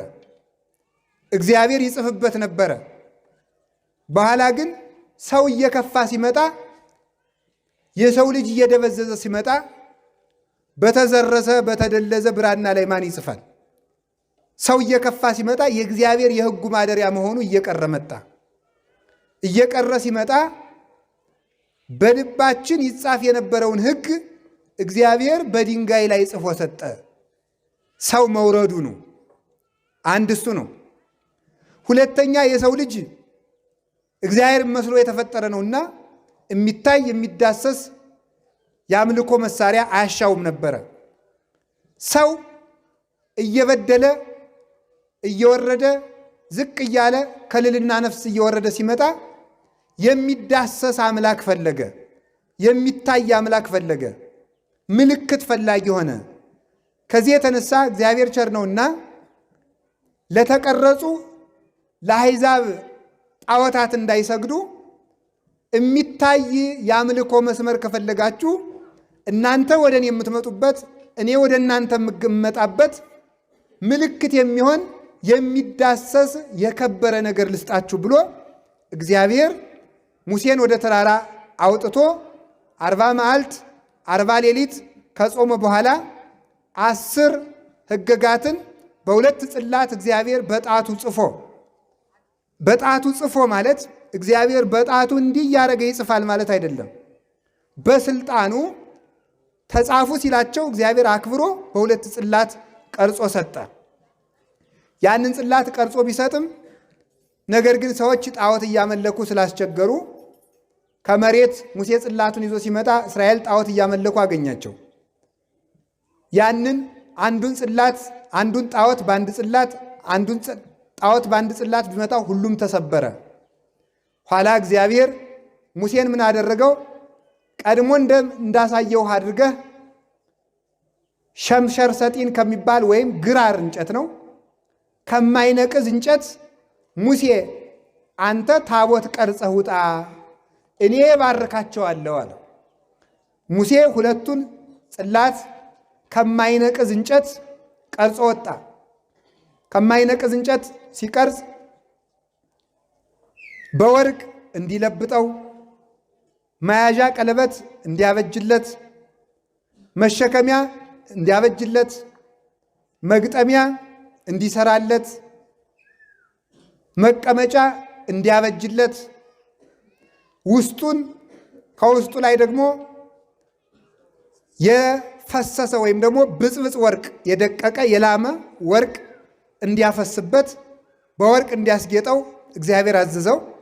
ከማይነቅዝ እንጨት የተቀረጸ ነው። ያንን ታቦት ጽላት ሙሴ ቀረጸ። ያንን ጽላት ሙሴ ቀርጾ ቢወጣ 10ሩ ቃላት በግብር አምላካዊ በእግዚአብሔር ጥበብ ማለት ነው ተቀርጸው ተገኙ። ታቦቱን የቀረጸው ጽላቱን የቀረጸው ሙሴ ነው። ቃሉን የጻፈበት ግን እግዚአብሔር ነው። 10ሩን ቃላት ጻፈባቸው። ያችን ጽላት ምን ብሎ ጠራት? የእግዚአብሔር የቃል ኪዳኑ ታቦት፣ የእግዚአብሔር የሕጉ ታቦት፣ የእግዚአብሔር የምስክሩ ታቦት ጽዮን ተብላ ተጠራች። የእግዚአብሔር የሕጉ ታቦት የተባለው ሕጉን ጽፎ ስለሰጠባት ነው። የምስክሩ ታቦት መባሏ ታቦት ዘስም፣ ደብተራ ዘስም፣ ደብተራ ስም ይባላል። የምስክር ድንኳን የምስክር ታቦት ይባላል። እግዚአብሔር ከሰው ጋር ለመሆኑ ምስክሩ ታቦቱ ስለሆነ፣ ሰው እግዚአብሔርን ለማምለኩ ምስክሩ ታቦቱ ስለሆነ የምስክሩ ታቦት ይባላል። የምስክሩ ጽላት ይባላል። እግዚአብሔር ከእኛ ጋር ለመሆኑ ማስረጃው ታቦቱ ነው። እኛ እግዚአብሔርን ለማክበራችን ማስረጃው ምንድን ነው? ታቦቱ ጽላቱ ነው። ስለዚህ የምስክሩ ታቦት ይባላል። እግዚአብሔር መኖሩን የሚገልጥበት በላይ የስርየት መክደኛ አብጅልበትና 10ን ቃላት የያዘችውን ጽላት ታቦተ ጽዮንን ከታቦቱ ውስጥ ጽላቱን ከታቦቱ ውስጥ በብሉይ ኪዳን ታቦት የሚባለው ጽላቱ የሚቀመጥበት ነው። ጽላት የሚባለው 10ሩ ቃላት የተጻፉበት ነው። ጽሌ ነው፣ አንድ ነው። ጽሌ ነው የሚባለው። ጽላት የተባለው በለምዶ ነው እንጂ ጽሌ አንድ ሲሆን ጽሌ ነው የሚባለው። ጽላት የተባለው በልምድ በስቶ ቀርቶ ነው እንጂ የብዙ ነው። ጽላት ማለት ጽላቶች ማለት ነው። ስለዚህ ታዲያ ጽላት ወይም ጽሌው ከምን ይቀመጣል? ከታቦቱ ውስጥ። ታቦቱ ምን አለው? መክደኛ አለው። መክደኛ አለው። ከውስጥ ጽላት አለው። ከጽላቱ ላይ 10 ቃላት ተጽፎበታል። ከመክደኛው ላይ ደም ይረጨዋል። ሙሴ አሮን ይረጨዋል፣ ያትመዋል። ያ የስርየት መክደኛ ይባላል። በዚያ የስርየት መክደኛ ላይ ማን ይገለጥበታል? እግዚአብሔር ይገለጥበታል። እግዚአብሔር ይታያል። እግዚአብሔር ለሙሴ ድምፅ ያሰማዋል። በታቦቱ ቀኝና ግራ 2 ኪሩቤል እንደሚናተፍ አውራ ዶሮ ሆነው ተስለውበታል። በኪሩቤል መካከል ሙሴ ገብቶ ለእስራኤል የሚያስፈልገውን ነገር ትእዛዝ ሰምቶ ይወጣ ነበረ። ትእዛዝ ሰምቶ ይወጣል። ስለዚህ የምስክሩ ታቦት ተብሎ ይጠራል። እግዚአብሔር ምን ያደርግበታል? ቃል ከእነሱ ጋር ለመሆኑ እነሱም እግዚአብሔር ለማክበራቸው ምንሆን ማስረጃ ይሆን ዘንድ። ልብ ብላችሁ ትሰሙ እንደሆነ ታቦትን የሰጠ እግዚአብሔር ነው። ነገር ግን እስራኤል ታቦት እንዲያመልኩ ግን አልተፈቀደም። የሚያመልኩት እግዚአብሔር ነው እንጂ ጽላቱን አይደለም። ጽላቱ እግዚአብሔር ለሰዎች የሚገለጥበት መሳሪያ ነው። አሁን እኔ እዚህ ላይ ለቆመው ለታቦቱ ብሰግድ ታቦቱን እያመለኩት አይደለም። አስተውላችሁ ስሙ። የሚያደናብሯችሁ መናፍቃን ሊገጥሟችሁ ስለሚችሉ ጎንደር አሁን 44 ታቦት አለ ይባላል። አሁን ግን ብዙ ነው፣ 44 ብቻ አይደለም። መናፍቃን ወይም ደግሞ የፕሮቴስታንት እምነት ተከታዮች የኦርቶዶክስ ምዕመናንን ከቤተ ክርስቲያን ማፍለስ ስለሚፈልጉ ለምንድን ነው 44 ታቦት የምታመልኩ ብለው ይጠይቃሉ። 44 ታቦት ቀርቶ አንድ ታቦትም አናመልክም። እምናመልከው እግዚአብሔርን ነው። ታቦቱ እግዚአብሔር የሚገለጥበት ነው። የእግዚአብሔር መሳሪያ ነው። አሁን ምን ይላሉ መሰላችሁ? ፕሮቴስታንቶቹ ምን ይሏቸዋል? ታቦት ጣዖት ነው ይሏቸዋል። እንዴ ታቦትን የሰጠ ማን ነው? እግዚአብሔር። ኦሪት ዘጸአት ምዕራፍ 25 ቁጥር 1 ላይ ታቦት ጣዖት ከሆነ እግዚአብሔር ጣዖት አምልኩ ብሎ ይሰጣል? አይሰጥም። እግዚአብሔር ጣዖትን ይጠላል እንጂ አማልክቲሆሙ ለአሕዛብ ተመልከቱ ግብረ ደጓለ እማሕያው አማልክቲሆሙ ለአሕዛብ አጋንንት እሙንቱ ተብሎ የተጻፈ ዓይን ቦሙ ይሬዩ እዝን ቦሙ ይሰሙ ተብሎ እግር ቦሙ ያህጉሩ ተብሎ ጣዖታትን ዘልፏቸዋል እግዚአብሔር። ለተቀረጸ ምስል አትስገዱ ያለ እግዚአብሔር ነው። ለተቀረጸ ምስል አትስገዱ ብሏልና ለታቦት አትስገዱ ብለው ይጠቅሳሉ። ለተቀረጸ ምስል አትስገዱ ያለ የእግዚአብሔር ስም ለማይጠራበት፣ እግዚአብሔር ለማይከበርበት፣ እግዚአብሔር ለማይመለክበት፣ እግዚአብሔር ለማይመሰገንበት ከጣዖት ቤት ለቆመ ምስል ነው።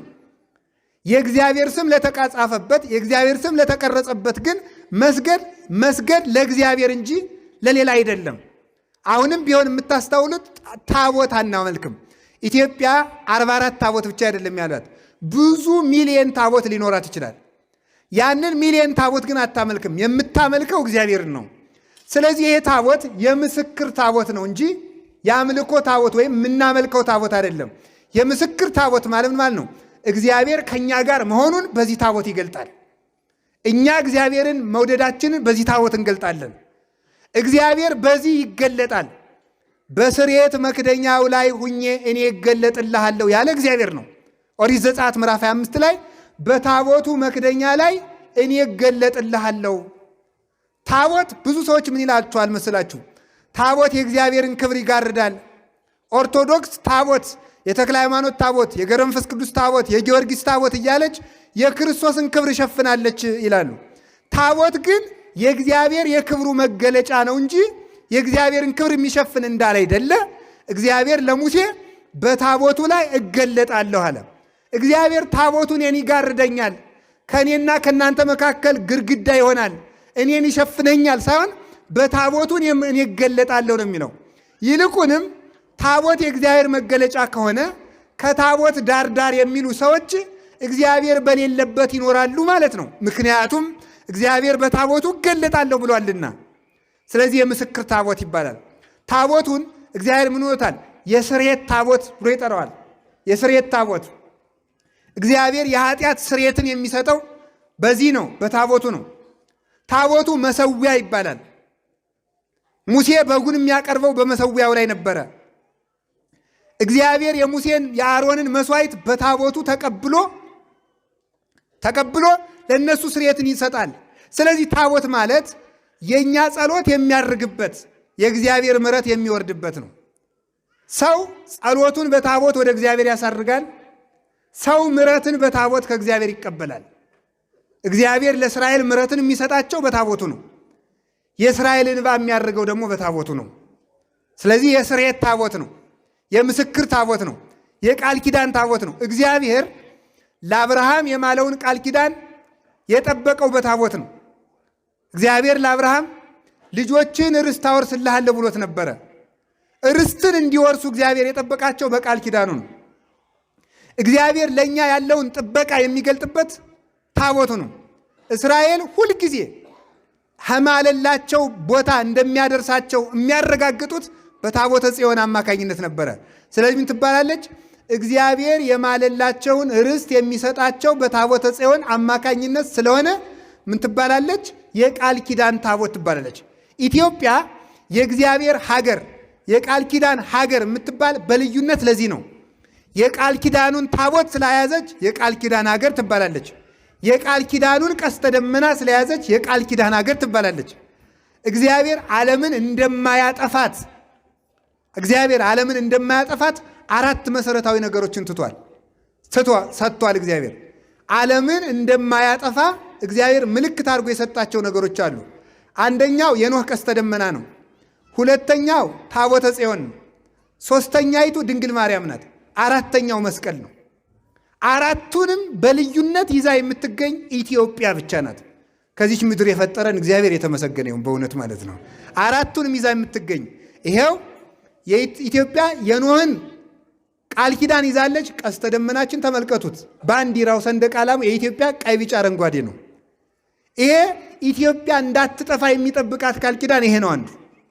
ዛሬ ሰዎች አንዱን እያመጡ ቢለጥፉበትም ማለት ነው፣ አምጥተው መሀል ላይ ኮከቡን ምኑን ቢለጥፉበትም የኢትዮጵያ ባንዲራ 2000 ዓመት 3000 ዓመት አይደለም እድሜው። ኢትዮጵያ የ3000 ዓመት ታሪክ ያላት ናት ሲባል ይሄ ብቻ የሚበቃት አይደለችም። የኢትዮጵያ ቀስተ ደመና የሚጀምረው ከኖህ ጀምሮ ነው። ኢትዮጵያ ሀገር ሳይፈጠር የነበረች ሀገር መሆኗን የምታውቁት ሰንደቅ ዓላማዋን ራሱ ባንዲራዋን የመረጠላት እግዚአብሔር ስለሆነ ነው። ያንን ይዛ ትኖራለች። ሰንደቅ ዓላማዋ ራሱ ይጠብቃታል ኢትዮጵያን። አንድ የቃል ኪዳኑን ታቦት በብቸኝነት ይዛ የምትገኝ ኢትዮጵያ ናት።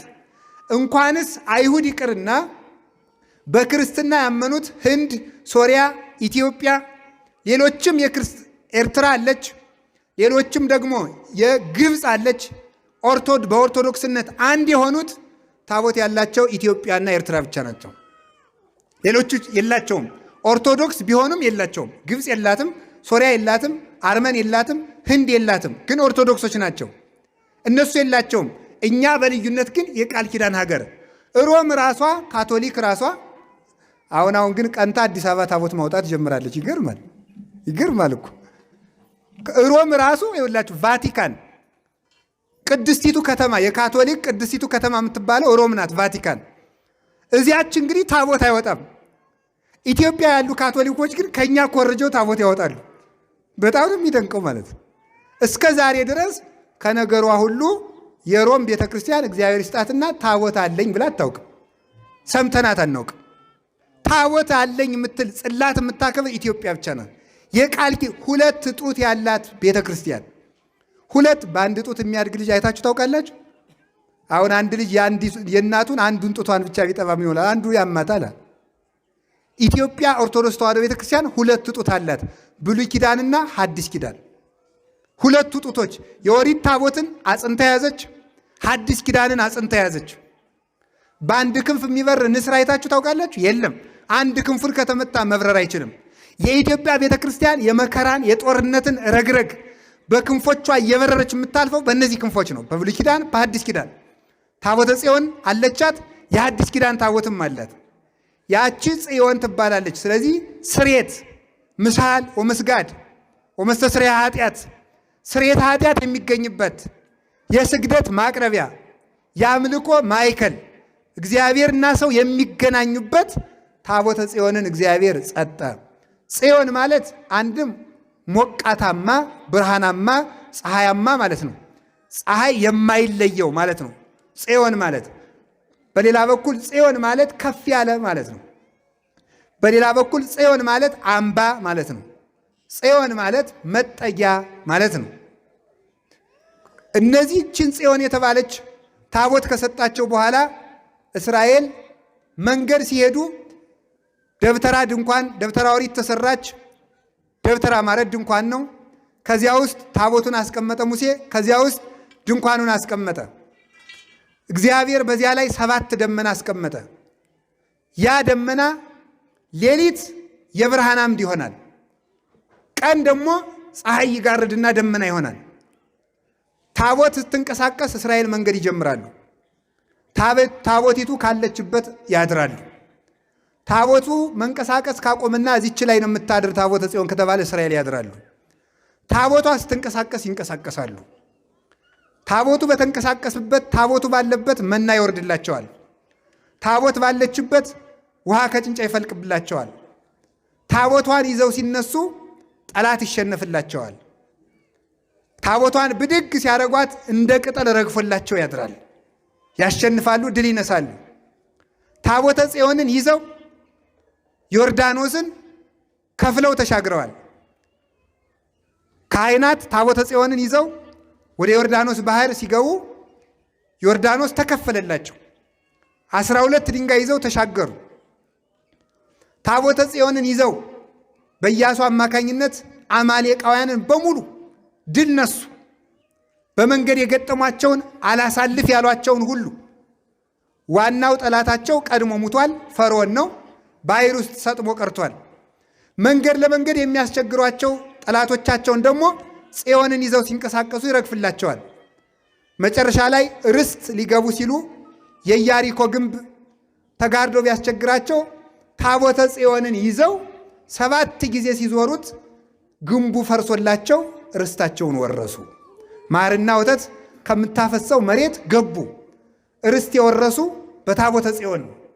ይሁላችሁ ኃጢአታቸውን ስርየት የሚያገኙ በታቦተ ጽዮን፣ አዝመራቸው የሚባረክ በታቦተ ጽዮን፣ ዕድሜያቸው የሚረዝም በታቦተ ጽዮን፣ ባህር የሚሻገሩ በታቦተ ጽዮን፣ ጠላት የሚያሸንፉ በታቦተ ጽዮን፣ የጠላት ግንብ ያፈረሱ በታቦተ ጽዮን፣ ርስት የወረሱ በታቦተ ጽዮን አማካኝነት ነው። ይህንን አድርገው ሲኖሩ በደል መጣ። ይህን አድርገው ሲኖሩ ከእስራኤል ከግብፅ ከወጡ በኋላ 400 ዓመት መላ። 400 ዓመት ከሆናቸው በኋላ ኤሊ የሚባል ካህን ነበረ። ይሄ ካህን መግቧቸው ሲያረጅ አፍኒን፣ ፊናስ የሚባሉ 2 ልጆች አሉት። እነሱን ምሉና ዱግ ተወራጅና የበላይ አድርጎ ሾማቸው ካህናት አድርገው። ከመቅደሱ ውስጥ ከታቦተ ጽዮን 3 በደል በደሉ። ባጭሩ አንደኛ ለታቦተ ጽዮን በቀዳማይ ሰዓተ ሌሊት በርቶ በቀዳማይ ሰዓተ መዓልት የሚጠፋ መብራት ነበረ። ማታ ከምሽቱ 1 ሰዓት ተለኩሶ ሲበራ አድሮ ማለዳ 1 ሰዓት የሚጠፋ መብራት ነበረ። እነዚህ ሰዎች ምን አረጉ? ህዝቡ መብራት ይዞ ሲመጣ ያንን እየሸጡ እነሱ እየበሉ ለእግዚአብሔር መብራት ምን ያደርግለታል? ራሱ ብርሃን ነው ማለት ጀመሩ። ለእግዚአብሔር ምን ያደርግለታል? እግዚአብሔር ምን ያደርግለታል? እግዚአብሔር ምን አደረጉለታልማ ካልን ሰውስ ምን አድርጎለት ነው የፈጠረው? እግዚአብሔር ስርዓትን የሚወድ አምላክ ነው። እግዚአብሔር መብራት ቸግሮት አይደለም፣ ጧፍ ነው ወይ ጉድ እናንተ። ፀሐይን የፈጠረ እግዚአብሔር ጧፍ ይቸግረዋል ብላችሁ ነው? እግዚአብሔር ለምንድን ነው? የስርዓት አምላክ የፍቅር መግለጫ ስለሆነ ነው። መብራቱን አጠፉት። ከዚያሳ ደግሞ ምን አደረጉ? መስዋዕቱ መጀመሪያ ለእግዚአብሔር ከቀረበ በኋላ ስቡ ከጤሰ አጥንቱ ከተከሰከሰ በኋላ እግዚአብሔር እሳት ከሰማይ ወርዶ ከበላ በኋላ መስዋዕቱን ከተቀበለ በኋላ ከተረፈው ስጋ ካህናቱ ይበላሉ። ከዚያ የተረፈውን ሕዝቡ ይበላሉ። እነዚህ አፍኒንና ፊናስ ግን ለእግዚአብሔር ከመቅረቡ አስቀድሞ ስጋውን እየጠበሱ መብላት ጀመሩ። ሁለት የእግዚአብሔርን መብላት በሉ። ሁለት ሶስተኛ ያውን ይባሳል አሉ ሰውየው። ሶስተኛ ምን አረጉ? ታቦተ ጽዮንን ደጅ ሊጸኑ የኦሪትን መቅደስ ሊሳለሙ የሚመጡትን ሴቶች ለኃጢአት እያታለሉ የሚጥሏቸው ሆኑ ይላል። ሰዎች የእግዚአብሔርን ቤት እንዳይሳለሙ አደረጓቸው። በእግዚአብሔር ሕዝብ ከለከሉበት። ሴቶችም እንጸድቃለን ብለን መጣን እንጂ ይሄንማ ከባሎቻችን አተነዋል ብለው ከቤታቸው ቁጭ ከቤተ እግዚአብሔር መምጣት አቆሙ። ካህናቱ ለዝሙት ሲጠይቋቸው፣ ወንዶችም እኛ እንጸድቃለን ብለን ነው እንጂ ሚስቶቻችን ልንድር ነው አትሂዱ እያሉ አስቀሩ። በእግዚአብሔር አምልኮ ከለከሉበት። ሶስት በደል። አሁን እኛ ይሄንን እየበደልን ነው። ምን ያላጠፋ ነው? መብራት አለ። እኛስ ቢሆን ክህነቱ መብራት ነበር፣ እየጠፋ እኮ ነው። ምንኩስናውም መብራት ነው፣ ጠፍቷል እኮ። አሁን ትዳሩም መብራት ነበር፣ አሁን አጥፍታችሁታል እኮ። ምንም ጨለማ የሆነ ትዳር ነው ያለ። መብራት ጠፋ፣ ስርዓት ጎደለ ማለት ነው። እግዚአብሔር ስርዓት ሲያጎልበት ሕዝብ የሚጠፋው ስርዓት ሲጎል ነው። ምን ችግር አለው ማለት? እስቲ ምን ችግር አለው በሉ። አለው እንጂ ችግር አለው ይላሉ እንዴ? ችግር አለው። አሁን የጠፋ ምን እያልን ነው? ችግር መብራቱን ብናጠፋው ምን ችግር አለው? አለው ችግር። እግዚአብሔር አድርጉ ያለውን ምን ችግር አለው ብሎ ማጉደር። አለባበስም፣ ጠጉር አቆራረጥም፣ አካሄድም ሴቱ ሱሪ አታልብሱ ምን ችግር አለው? እንደ አፍኒንና እንደ ፊናስ እኔ አናትሽን እያለ እንዳይጥልሽ ማምላክን የምሬን ነው። ምን ችግር አለው ማለት ችግር ያመጣል። ጠጉራችሁን አስተካክሉ ምን ችግር አለው? በየሜዳው አትጋቡ ምን ችግር አለው? ምን ችግር አለው ማለት ነው ችግር ያመጣው። ምዕመናን አሁን በተለይ የከተማውን ቅባ ቅዱሱን በፖርሳው ይዝና ሻይ ሲጠጣ ቅባ ቅዱሱ ጣብ እያደረገ ኧረ ተው ምን ችግር አለው? ምዕመናን ታቦት ሲወጣ ከታቦቱ አትቅረቡ ምን ችግር አለው? ቢባርክ ምንም ችግር የለውም። ችግር አለው። ዓለምን ያጠፋ ተዛሬ እስከ ዛሬ ድረስ ምን ችግር አለው? አጠፉ። የእግዚአብሔርን በሉት። ታው ስርዓት አጓላችሁ ቅዳሴ አትግቡ ምን ችግር አለው? ችግር መጣ እንጂ ምን ችግር አለው ስንል ኖረን ማለት። መግባት በማትችሉበት ጊዜ ቤተ ክርስቲያን አትግቡ ምን ችግር አለው? የከተማ ሰባኪ ደግሞ ምን ይላል? መምህር አባ ቄሴ የኔታ ግዳጁኝ የሴቶች ልማድ ውስጥ ሁኜ ቤተ ክርስቲያን ገብቼ ብጸልይ ያለ ችግር አለው? ምን ችግር አለው? ኧረ ተው ችግር አለው። ችግር አለው ነው የምላችሁ ማለት ነው። ካህናት ዲያቆናት ቅዳሴ ቀድሳችሁ ኋላ እጃችሁን አትታጠቡ ምን ችግር አለው? መታጠብ ምን ችግር አለው? እግዚአብሔር የውሃ ችግር አለበት? እግዚአብሔርን አሁን እኔ ቆረብኩና እንግዲህ እጄን ስታጠብ ክርስቶስ ሊታጠብ ነው ውሃው ጋር ይላል። ለዚህማ ሊቅ ነው ሌላ ያውንለትም እንጂ ለተንኮል ተመልከቱ ምንድን ነው የሚለው ኤርምያስ የሚለው ነገር አለ። ለተንኮል ጠቢባን ናቸው የሚላል። ለከይሰ ጠቢባን ሙንቱ ለተንኮል ይራቀቃሉ ያለ። ምን ችግር አለ? ቆርባችሁ ከሰው ጋር አትነጋገሩ እህል ሳትቀምሱ ምን ችግር አለው? እያንዳንዷ ነገር ምን ችግር አለው እየተባለች ነው የምታልቀው ማለት ነው። ስለዚህ እግዚአብሔር ሰዎች ስርዓት ጥንቅቅ አድርጎ ማወቅ ይገባል። ለእግዚአብሔር ሳታመጡ መጀመሪያ አትብሉ ተባለ። መጀመሪያ እግዚአብሔር ደርሶት ኋላ ብሉ ተባለ። ምን ችግር አለው? በሉ። እነሱም ሊበሉ ነው። ቤተ መቅደሱን የዝሙት መናኸሪያ ያደረጉት ምን ችግር አለው? አሁን ደግሞ ያመጣው ደግሞ አለ ሰው ደግሞ አንድ ሴትና አንድ ወንድ እሺ ዲያቆን ቢሆን እሺ፣ ኋላ የሚያገባት ከሆነ ከጋብቻ በፊት እንዲያው ቢገናኙ ምን ችግር አለው? አለው። እንዲህ እያለ አሁን ደግሞ እኔ አሁን ሴቱም እንደው ዛሬማ ማፈር እኮ ትቷል መምለክ አዛኝን። አሁን አንዲት ልጅ ደውል አንድ ጊዜ ያለችኝ እንገራችሁ። አንድ ዲያቆን ነበረው ኋላ እኔ ጋር ስተት ገጠመን። እሺ አዲያ እሱ ዲያቆን ሆኖ ቢቀጥል ምን ችግር አለው? ኧረ እንዲሁ እኮ አይደረስ ነው እናንተ። እንደው እጹብ እኮ ነው ማምላክን። ምን ችግር አለው? አለው እንጂ። ሰምታችኋል? እስቲ ቆይ ልንገራችሁ አንድ ጥያቄ። ማር ጥሩ ነው አይደለም? ጥሩ ነው አይደለም? አሁላችሁም ቅዳሴ ሲያበቃ አንዳንድ ማንቆርቆሪያ ጠጅ ባጠጣችሁ ጥሩ ነው አይደለም? ግን እዚያች ላይ አንዳንድ ብልቂያት መርዝ ብጨምርባት ምን ችግር አለው? ምን ችግር አለው? በሉ መልሱ እንጂ። ይገላል በሉ። ይገላል። ምን ችግር አለው? ዝሙትና ክህነት አንድ ላይ አይሄዱም። ችግር አለው እንጂ ራሱን የቻለ እኮ ነው በእውነቱ ማለት ነው። ምን ችግር አለው ይባላል እንዴ? ነውር ነው በእውነቱ። እባብ ብበላ ምን ችግር አለው አይባልም። ስለዚህ ሁሉም ስርዓቱን ጠብቆ ይሄዳል። ለእግዚአብሔር የሚሆነው መጀመሪያ አስራት አውጥታችሁ ኋላ ብሉ ተባለ። ምን ችግር አለው? ስለዚህ እግዚአብሔር ምን ችግር አለው ከማለት ይሰውረን። ጾሙን እስከ 9 ሰዓት ጾም ምን ችግር አለው? 7 ሰዓት ብንበላ የእህል ደም የለው። ችግር አለው፣ ኋላ ችግር አለው። እኔ ነግሬያችኋለሁ። እግዚአብሔር አትብሉ ሲላችሁ ከበላችሁ፣ ብሉ ሲላችሁ ትጾማላችሁ። ምሬን እኮ ነው። ድሃ በድህነቱ ጊዜ ያግበሰብስና ሀብታም ሲሆን ስኳር ንቅ፣ ኮሌስትሮል ንቅ፣ ምኑን ይብላው ቁልጭ እያለ መቁለጭለጭ ችግር ያለ ይውላችሁ። የድሮ ምን ችግር አለው? ኋላ ችግር አመጣ። አሁን የምበሉ አሁን የእግዚአብሔርን ቤተ መቅደስ እየዘረፉ የሚበሉ በእግዚአብሔር መቅደስ ላይ ዝሙት የሚሰሩ እናንተ ማለት ናችሁ። ዝሙት የሚሰሩ የእግዚአብሔርን ስርዓት የሚያጓድሉ ከስርዓት ይቀነስ የሚሉ እነዚህ ሶስቱ አገር ያጠፋሉ። አንደኛ የእግዚአብሔርን መብላት፣ ሁለተኛ የእግዚአብሔርን መቅደስ በርኩሰት ማርከስ፣ ሶስተኛ የእግዚአብሔርን ስርዓት መቀነስ። እግዚአብሔር ይበቃናል ብሎ ስርዓት ማጉደል። ስለዚህ አገር የሚቀሰፈው ስርዓት ሲጎድል፣ መቅደስ ሲረክስ፣ እንደገና ሳምን ሲሆን ነው የእግዚአብሔርን ድርሻኛ ስንበላው። በእነዚህ ምክንያት እግዚአብሔር ጠላት አስነሳባቸው። ኤሊን እግዚአብሔር ምን አለው? ተው ልጆችን ምከር አለው። ምከር ልጆችን አለው። ምን አለ? እንቢክሙ ደቂቄ እንቢክሙ፣ ልጆቼ የምሰማው ነገር ጥሩ አይደለም ያለዝም ጥሩ አይደለም ልጆቼ። ለማበሰ ሰብ ላይለ ቢጹ እምኀበ እግዚአብሔር ይጼልዩ ሎቱ ወለማበሰ ሰብ ላይለ እግዚአብሔር እምኀበ መኑ ይጼልዩ ሎቱ።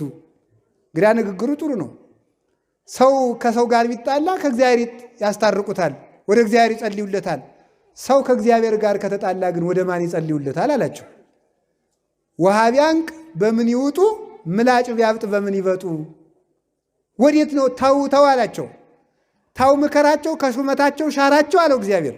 ዝም ምን አደርጋለሁ? መቼስ የልጅ ነገር እያለ ዝም አለ። ስለ ጽዮን ዝም አለ።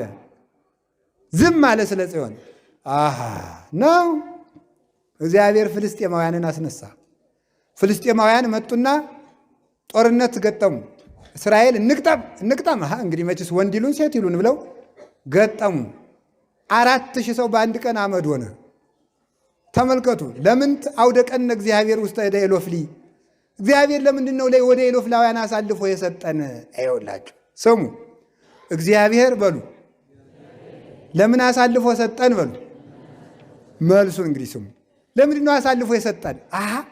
ታቦት ሳንይዝ ዘምተን ነው። ድሮስ አባቶቻችን ታቦት ይዘው ተዋግተው እኮ ነው ያሸነፉ። ታቦት ሳንይዙ ነው። ታቦተ ጽዮን ትምጣ ተባለ። ከዚያ በኋላ እግዚአብሔር አፍኒንና ፊናስ እንዲሞቱ ስለፈለገ ታቦቲቱን አምጧት የሚል ሐሳብ አስነሳባቸው ይላል። እና እጅሬ ልብሰ ተክኗቸውን ለብሰው አክሊላቸውን ደፍተው ልብስ የማይሰውረው የለ ንጹሕ ካህን መስለው ጥላቸውን ይዘው ዠርቅቅ እያሉ ታቦታቸውን ይዘው ወዱ። ሰው መሳይ እዙ ወደ ጦርነቱ እዙ ወደሳ ምን አደረገ? በአንድ ጊዜ 30,000 የእስራኤል ሰው አመድ ሆኖ ተሸነፈ፣ ረገፉ። ምን አደረገ? እዚያ ባለሳ አፍኒንና ፊናስን በሰይፍ አላቸው። ታቦተ ጽዮን ከመሬት ወደቀች። እግዚአብሔር ሲጣላ እንኳን ከመሬት ያለውን ሕዝብ ታቦት የተሸከመውን ሰውዬም እንዲታረድ ያደርጋል። ስርዓቱ ሲጣስበት ማለት ነው። ለምን አሁን መናፍቃን ያነሱላችኋል። ለምንድን ነው ታቦት? እሺ ታቦት የእግዚአብሔር ኃይል ካለበት ለምን ሲሰረቅ ዝም ይላል የሚል ጥያቄ ይነሳል። ለምን ሲሰረቅ ዝም ይላል? ለምን ተመልከቱ፣ ታቦት የተሸከመው ሰውዬ በድንጋይ ሲደበደብ እስቲ ታቦቱ ለምን ታምር አያደርግም? በደለኛ ስለሆነ ሰውየው። ታቦት የሚሰረቀው ቤተ መቅደሱ ሲቆሽሽበት ነው። ቤቱ ሲረክስበት ውሰደኝ፣ እነዚህ ከሚቀድሱኝ ሌሎች ቢረግሙኝ ይሻለኛል ይላል ታቦቱ። አውጣኝ ከዚህ ቤት ይላል፣ አሰርቀኝ ይለዋል እግዚአብሔር። ከዚያ በኋላ ተመልከቱ፣ ታቦቱ ውሰዱኝ ይላል፣ ይሰረቃል። ሌባ ይመጣና ይወስደዋል። አጅሬ እነንትናም ቢሆኑ እነገሌም ቢሆኑ ተሸክመው ሲሄዱ ጭልጥ ታቦቱ።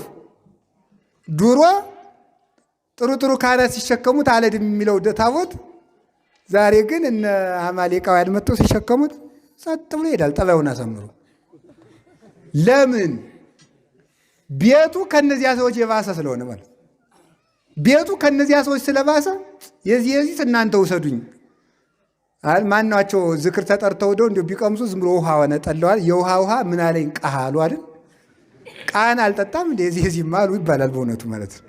የዝሙትና አሕዛብ ሳሉ አይደለ? የበደል የሌብነት ማነሱ ሳሉ አይደል? ብሎ ታቦቱ ራሱ ጌታ ሆይ እንድሰረቅ አርገኝ ብሎ ወደ እግዚአብሔር ያመለክታል። ሄዱ። ታቦተ ጽዮን ሄደች። አዚያ በኋላ እነሱ ሞቱ። ኤሊሳ ምን አለ? ጽዮን ቤተ እግዚአብሔር ሲደፈር ለሹመቱ ብሎ ለልጆቹ ብሎ ቤተ እግዚአብሔር ሲደፈር ዝም ብሎ አስራቱን እየተቀበለ እየበላ ነበርና አንድ ሰው ከጦርነቱ መጣ። ከየት መጣ? ከጦር ሜዳ መጣሁኝ። ምን ሆነ?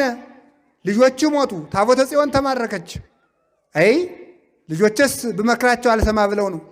አስራቱን በኩራቱን ተቀብዬ በልቼ ጠጥቼ ከብሬ ነግሼ የምኖርባት ጽዮን እንዴት ተማረከች ብሎ አዳንቄ ያለቅሳለሁ ብሎ ገምሸርሸር ሲል ምን አደረገ? ከገዛ ወንበሩ ወደቀና የገዛ ጎና አጥንቱ ወግቶ ገደለው ይላል። ከእንዲህ ያለ ሞት እግዚአብሔር ይሰውራል። ስለ ጽዮን ዝም አልልም። ስለ ቤተ ክርስቲያን እያወቀ ዝም ያለ ሰው የገዛ ወንበሩ ገልብጦ ይጥለዋል። ስርዓት ሲጣስ፣ ቤተ ክርስቲያን ሲጠፋ ፈርቶ አፍሮ ዝም ያለ ሰው ይቀሰፋል። ስለ ጽዮን ዝም በማለቱ እሱ እኮ አልበደለም። ሰው ባይበድልም ጥፋት ሲጠፋ ዝም ያለ ሰው ይቀሰፋል። ሹመቱ አይጠቅመውም። ኋላ እሱም ተቀሰፈ፣ ልጆቹም ሞቱ፣ ታቦተ ጽዮን ተማረከች። እነሱም ዕቃ የሚኮሩባት ታቦት ይቺ ነበረች። አመጣናት እንግዲህ አሉና ነይ ስገጅ እንግዲህ ለዳጎን ብለው ከዳጎን ቤት አስገቧት። ከዳጎን ቤት ዳጎን አይሰማ አያይ ብሎ ሽትር ብሎ እንዳንዳንዱ እንደኛ ዘመን ሰው ማለት ነው። ልብሱን ለባብሶ ወርቁን አንቆጥቁጦ የሚጤስለትን ዕጣን አያሸት፣ የሚቀርበው ነገር አይበላ፣ አይናገር፣ ጸሎት አይሰማ፣ ምረት አይሰጥ፣ ዝም ብሎ በግ የሚያስፈጅ ነው። ዝም ብሎ እዚያ ተጎልቶ ኋላ ታቦተ ጽዮን አመጡና ስገጂ ልቅ ለዳጎን ብለው እታች አኖሯት። እዛች ዝቅ አርገው ኋላ በበነጋው ሲመጣ ደሞ አምላክ በበነጋው ሲመጡ ዳጎን ሰላም ላንቺ ይሁን ጽዮን፣ ሰላም ላንቺ ይሁን፣ እኔ ትቢያ ነኝ አንቺ ነሽ ታቦት ብሎ እግሯ ስር ተደፍቶ አገኙት። ታቦተ ጽዮን ቀጥቀጣው ማለት ነው። ኋላ አምላካችን እንዲሁ ትናንተ ታች ነው ያኖርነው እንደ ረስተነው ነው ወይስ ማን አወረደው ብለው መልሰው ደግሞ ከፍ አድርገው ደግሞ አስቀምጠው ተዱ ነው። እሺ በሁለተኛው ቀን ጽዮን አልተንቀሳቀሰች አለችበት ሆና እሷ ከፍ ብላ የዳጎንን ግራ እጁን ለብቻ ቆርጣ፣ ቀኝ እጁን ለብቻ ቆርጣ፣ አንገቱን ለብቻ ቆርጣ ዝም ብሎ መለላውን ቁሞ አገኙት ማለት ነው። ወድቆ መለላውን ተከስክሶ አገኙት። እንደይቺ እንዲያው አምላካችን አዋረደችብን ምን ያለች ናት አያ ብለው እንዴት ይሻለናል ምን እናድርግ ሲታወቁ በዚህ ደንቃቸዋል አለችና ጽዮን ምን አደረጋቻቸው? የሁሉንም አካላቸውን መከዳ ሳስራ አሳበጠችባቸው። ሰው በሙሉ አበጠ። አይደረስ ነው እኮ እናንተ ተድበል ብሎ መራመድ አቃተው። አይጠጣ አይበላ፣ ሰው ሁሉ እንደ ቅንቡርስ ተድበለበለ፣ አበጠ። ያገሩ ሰው በሙሉ ሕፃን የለ ሴት የለ ወንድ የለ፣ አበጠ። አረ ምን እናርግ ሲሉ ደግሞ ያው ያበጠው የሚበላው እንዲያጣ ደግሞ እግዚአብሔር የአይጥ ሰራዊት አምጥቶ ደፋበት። የአይጥ ሰራዊት ይኸውላችሁ። እስቲ የቤታችሁ አይጥ ያለባችሁ እጃችሁ አውጡ። ማምላክ አውጡ። አይጥ ያለባችሁ እኔ አውጡ ነግሬያችሁ እንዳትዋሹ። ሌባ ናችሁ ማለት ነው። እነዚያ ሰዎች እኮ ይኸውላችሁ አይጥ የመጣባቸው ታቦት ሰርቀው ነው። ወላዲተ አምላክን የማይሰርቅ ሰው አይጣ ቤቱ አይመጣም። ሰርቃችኋል። በቃ ሌቦች ናችሁ እናንተ። አይጥ እኔ ነግሬያችኋለሁ። አሁን እንግዲህ ወደፊት ከቤታችሁን ያው እንደው ዝክር ተጠርቼ መጥቼ አይጥ ካገኘው ሌባ መሆናችሁን በዚህ አረጋግጬ እሄዳለሁ ማለት ነው። ስለዚህ ከዛሬ ጀምሮ መስረቅ እናቁም አናቁም በሉ፣ አንሰርቅም በሉ። ስለዚህ ሌባ መሆናችሁ በአይጥ ታውቋል። አይጥ ያለባችሁ ሰዎች ሌባ ናችሁ፣ ውሸታም ናችሁ፣ ቀጣፊ ናችሁ፣ ተንኮለኛ ናችሁ ማለት ነው። አይጡን ያጥፈላችሁ። አይጥ ምንድን ነው ስራው? እናንተ ራሳችሁ አይጡ ናችሁ ይሆናል። አይጥ ዝም ብላ ያንም መብላት ይኸውላችሁ፣ ስጋ በል ሳር በል እና ምንድን በል ነው የሚል ሳይንሱ፣ ሁለበል ይለዋል። በሶስት ይከፍለዋል። ስጋ በል በሉ፣ ሳር በል። እሺ አንበሳ ምን በል ነው? በሬሳ፣ አይጥሳ ሁለበል። ይውላችሁ ጫቱንም ምኑንም የሚቀምሰው አይጥ ነው። ይሄ ሁለበል ነው። አይጥ ሳይመርጥ የሚበላ ያልተፈቀደለትን የሚበላ አይጥ ስራ የብላ የተቀደሰ ነገር መብላት ትወዳለች። አሁን በገና ቢኖር ቆማምጣው ነው የምታድር። ደግሞ ዛሬስ ብላ ይድነቃችሁ ብላ ቤተ ክርስቲያን ዕቃ ቤት መግባት ልጀምር አስባለች አሉ ነው እንግዲህ። ዕቃ ቤትም እየጀማመራት ነው። እነማን ሌባ ሆኑ? እኛም ሌባ ሆን ማለት ነው እንግዲህ። ደግሞ መቅደስ ልገባ ነው እንዳትል እግዚአብሔር ይጠብቃት። ይኸውላችሁ እኔ እመቤቴን ከልቤ ነው። እኔ ከክርስቲያን ቤት የአይጥ ወጥመድ ባገኝ ውርደት ነው። አቡነ ዘበሰማያት ብላችሁ አይጥ ማጥፋት አለባችሁ። እየሰረቅን ነው እንደ አይጥ ያንጋጋብን። አይጥ ሰራዊት አመጣና ዛሬ የሰው አይጥ በዝቶ ነው መከራ የገባ ነው። አይጥ አመጣባቸው። ምን እናድርግ? ኧረ ይህች ትሂድልን ፈጀችን እኮ አሉ። ወደ ጌት ወደሚባል ሀገር ሰደዷት። በዚያም ፈጀችባቸው። ወደ አስቀሎና ወደሚባል ሀገር ሰደዷት። በዚያም ፈጃቻቸው። ወደ አቃሮን ወደሚባል ቦታ ሰደዷት። በዚያም ፈጀቻቸው። አምስቱን ስታሸንፍባቸው ምን እናድርግ ተባለ። አይ እንዴት እንግዲህ ይችን ጽዮንን ጠንቋዮች በሙሉ ተሰበሰቡና እናንተ እስቲ እንግዲህ 5 ነገስታት ተሰብስበው ጽዮንን ማሸነፍ አቃታቸው። ማምላክን ተመልከቱ። 5 ነገስታት ሰራዊት አላስከተተች፣ ጦር አላዘመተች፣ መሳሪያ አልያዘች፣ ጋሻ አላስታጠቀች። ጽዮን ብቻዋን 5ቱን ነገስታት በሙሉ አንቀጠቀጠቻቸው። ጽዮንን ያዘ ሰው ብቻውን ያሸንፋል። ከዚያ በኋላ ተመልከቱ ምን አደረጉ? ጠንቋዮች ተሰብሰቡ። ኑ አረ ይቺ ጽዮን የምትባል የእስራኤል አምላክ ታቦት መታ በጠበጠችን እባካችሁ አሏቸው። እስቲ እንግዲህ የምንገብርላችሁ ጠንቋዮች አንድ አርጉን። የለም ዝም ብላችሁ ጽዮንን አገሯን ካልሰደዳችሁ አገር ሰላም አይሆንም አሉ ጠንቋዮቹ። እዚያ በኋላ ተመልከቱ አያችሁ፣ ታቦት ቢሰረቅ አትደነቁ። የሚሰረቀው አንደኛ ሀቤቱ ያሉትን ልክስክሶች ለማጥፋት ነው። ሁለተኛ ደግሞ በዚህ ሀገር ሄዶ ደግሞ ትዕቢተኞችን አመድ አድርጎ ለመምጣት ነው። እዚያ በኋላ ሄደና ምን አደረጉ ተመልከቱ። አይጥ ስላመጠቻችሁ የወርቅ አይጥ አሰሩና ስጧት። እናቴ እባክሽ አይጡን አቁሚልን ብላችሁ የወርቅ አይጥ አሰሩና ስጧት ተባለ። የወርቅ አይጥ ተቀበለች። እጅ መንሻ እኮ ነው ማለት የወርቅ አይጥ ማለት ተቀበለች። እበጡ እንዲጎልላችሁ እበጡ መከዳ ቀላል መስሏችኋል? የበር ግማሽ እኮ ነው። እበጡ ተድበልብሎ ስለሆነ ያበጠ ሰው ብቻ ነው የሚያውቀው መከራውን። ያንን እንዲለቅላችሁ እበጥ የሚያህል ወርቅ ስጧት ተባለ። ያንን አሰሩ። ሰረገላ ተሰራላት። አዲስ ነው ጣዖት ያልነካው አዲስ ሰረገላ ተሰራላት። ከዚያ አንዳንድ ጥጃ የወለዱ 2 ጊደሮችን አምጡ ተባሉ። እነዚያ ጊደሮች መጡ። እነዚያ ጊደሮች ሰረገላውን ተሸከሙ። ከዚያ ላይ ታቦተ ጽዮን ከዚያ ላይ ተቀመጠችና በወርቅ ታጅባ ስደዷት ተባለ። 5 ነገስታት በኋላዋ ሁነው ጥጆቹ ዘወር ሳይሉ ጊደሮቹ ጥጆቻችን ሳይሉ ሳይጮሁ ቀጥ ብለው ታቦተ ጽዮንን ይዘው ሄዱ። ከዚያ ሄደው በምድረ በዳ ሌዋውያን ካህናት አገኟት፣ ተቀበሉና ጊደሮቹን አርደው ሰረገላውን ፈልጠው ጊደሮቹን መስዋዕት አደረጉ። ታቦተ ጽዮንን ተቀበሏት። እነሱም ፍልስጤማውያንም ተመለሱ፣ ቁስላቸውም ዳነላቸው። ከዚያ በኋላ ተመልከቱ 7 ዓመት በበረሃ ተቀመጠች።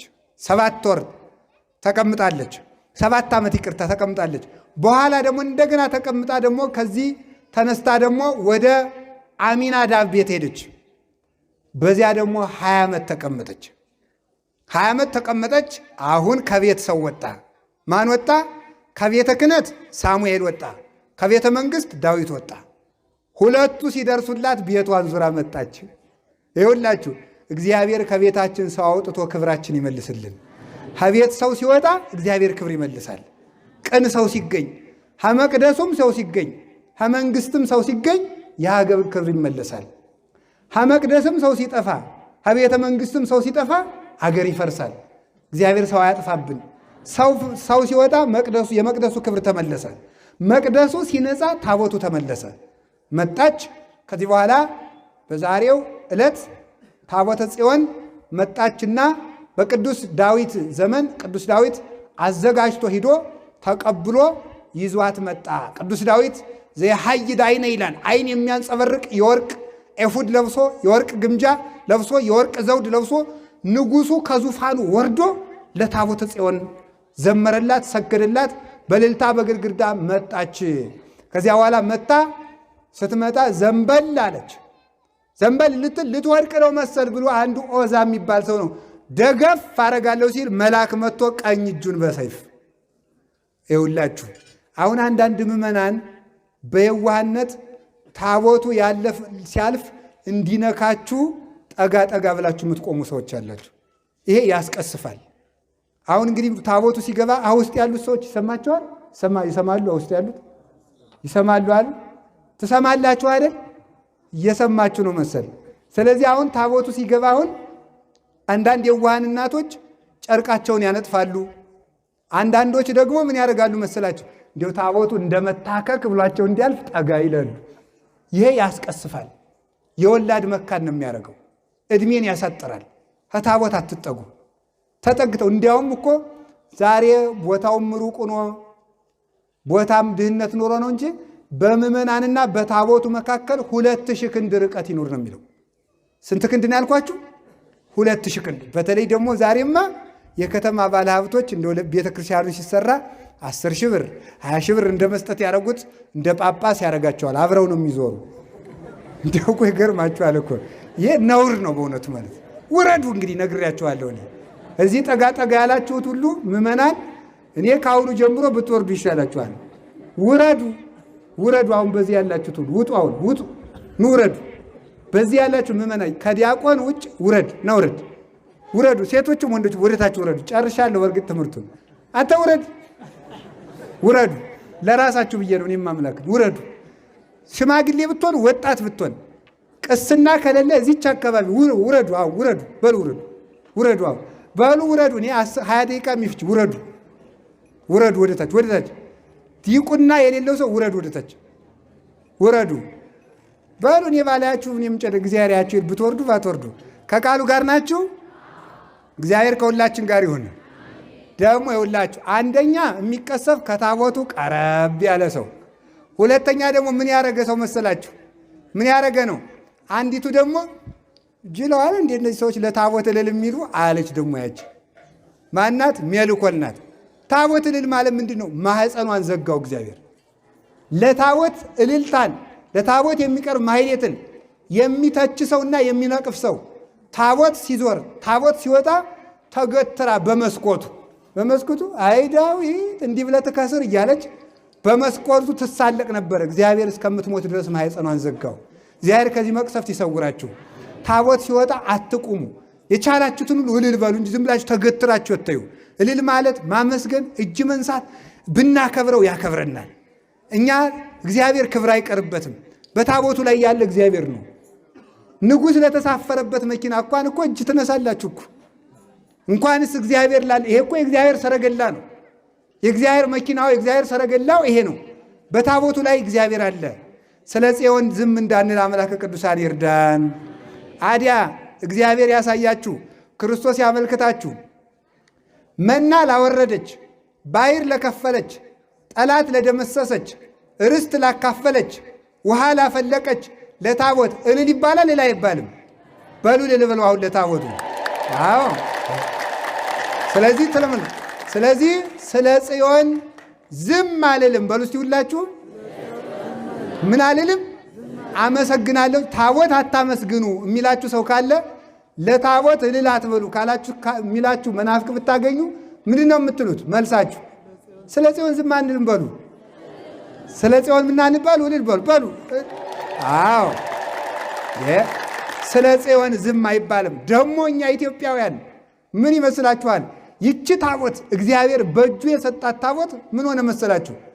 እስራኤል ኖረች፣ እስራኤል በደሉ። ኢትዮጵያዊቷ ንግሥት ማክዳ ሄደች፣ ሰሎሞንን ጠይቃ መጣች። ከሰሎሞን በአጭር ቃል ሚኒሊክ የሚባል ልጅ ጸንሳ መጣች። ከዛ በኋላ ያ ልጅ አደገ፣ ወደ አባቱ ላከችው። ታቦተ ጽዮን ወደ አባቱ ከላከችው በኋላ ንጉሥ አደረገው ሰሎሞን። አይ እንዴት እኛ ለሁለት ንጉሥ እንገዛ አሉ። ስንት ሰዓት ነው? አይ በቃ እዚህ ላይ እናቆማለን። ይችን ልጨርስና እናቆማለን፣ ወደ ቅዳሴ እንድንገባ። ጨረስኩሽ። ስለዚህ ሰሎሞን ልጁን ቀብቶ አነገሰው። ኢትዮጵያዊን ነው። እስራኤል ምን አሉ? እኛ ለሁለት ንጉሥ አንገዛም አሉት። ይህን ወደ አገሩ ስደድ ልጅህን አሉት። እንግዲያማ ወደ ኢትዮጵያ የምሰደው ከሆነ ወደ አገሩ ሁላችሁም የመጀመሪያ ልጃችሁን ስጡኝ። የመጀመሪያ ልጃቸውን ሰጡ። የመጀመሪያ ልጃቸውን ሲሰጡት ሌሊት ለሊቀ ካህናቱ ቅዱስ ሚካኤል ተገልጦ የታቦተ ጽዮንን መቅደስ እኔ ከፍትልሃለሁ፣ አንተ ታቦተ ጽዮንን ወደ ኢትዮጵያ ይዘሃት ሂድ አለ። ከዚህ በኋላ ተመልከቱ፣ አምደ ብርሃን እየመራቸው በቀዳማዊ ሚኒሊክ አማካኝነት ታቦተ ጽዮን መታ ህዳር 21 ቀን ኢትዮጵያ የገባችበት ቀን ነው። ስለ ጽዮን ዝም አልልም። ኢትዮጵያ ይኸውላችሁ፣ ከዚያ ታቦተ ጽዮን መጣች። ጣና ቂርቆስ ተቀምጣለች። ወደ 600 ዓመት ሲሰዋበት የነበረ ቦታ ነው። ጣና ቂርቆስ ተቀምጣለች። ጎጃም መርጡ ለማርያም ተቀምጣለች። ወሎ ውስጥ ደግሞ ተድባበ ማርያም የምትባል ቦታ ተቀምጣለች። መጨረሻ ላይ አክሱም ጽዮን አሁንም አለች። የጽዮን አምላክ ኢትዮጵያን አንድ ያደርግልን።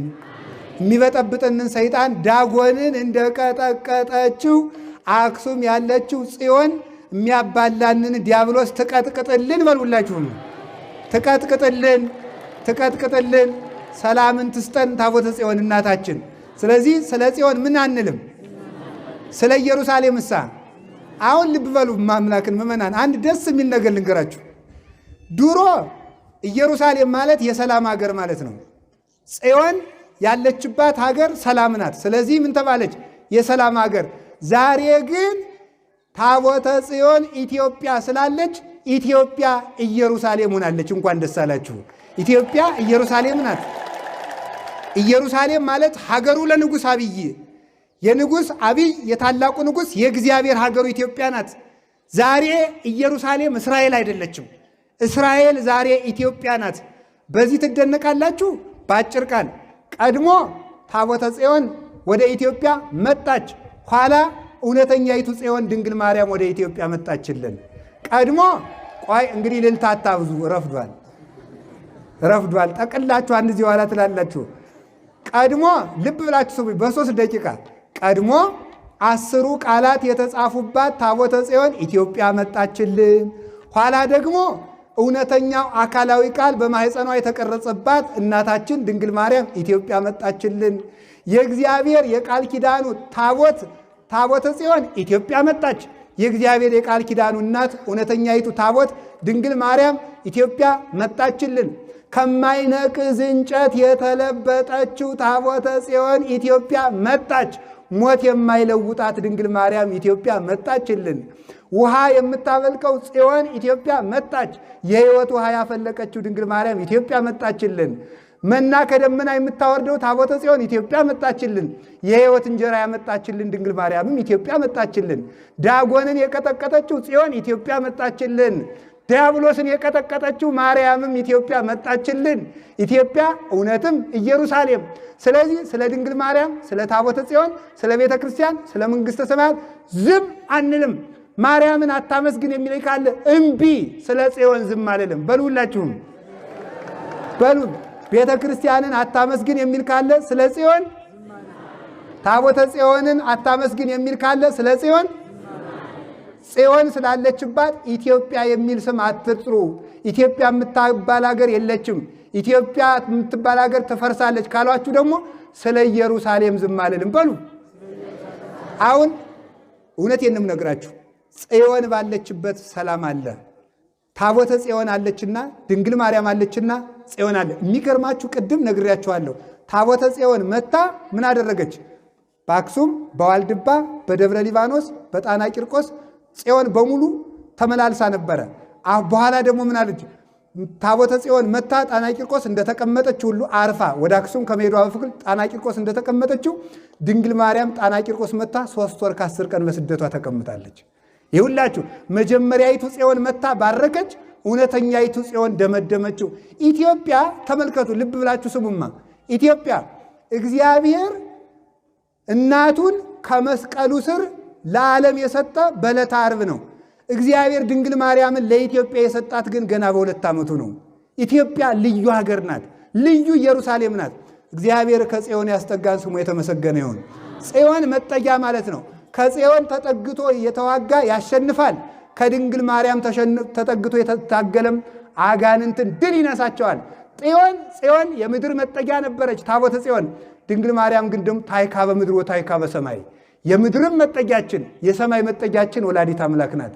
እሷን የሰጠን እግዚአብሔር ይመስገን፣ እግዚአብሔር ይመስገን፣ እግዚአብሔር ይመስገን። ወስብሐት ለእግዚአብሔር ወለወላዲቱ ድንግል ወለመስቀሉ ይቆየን።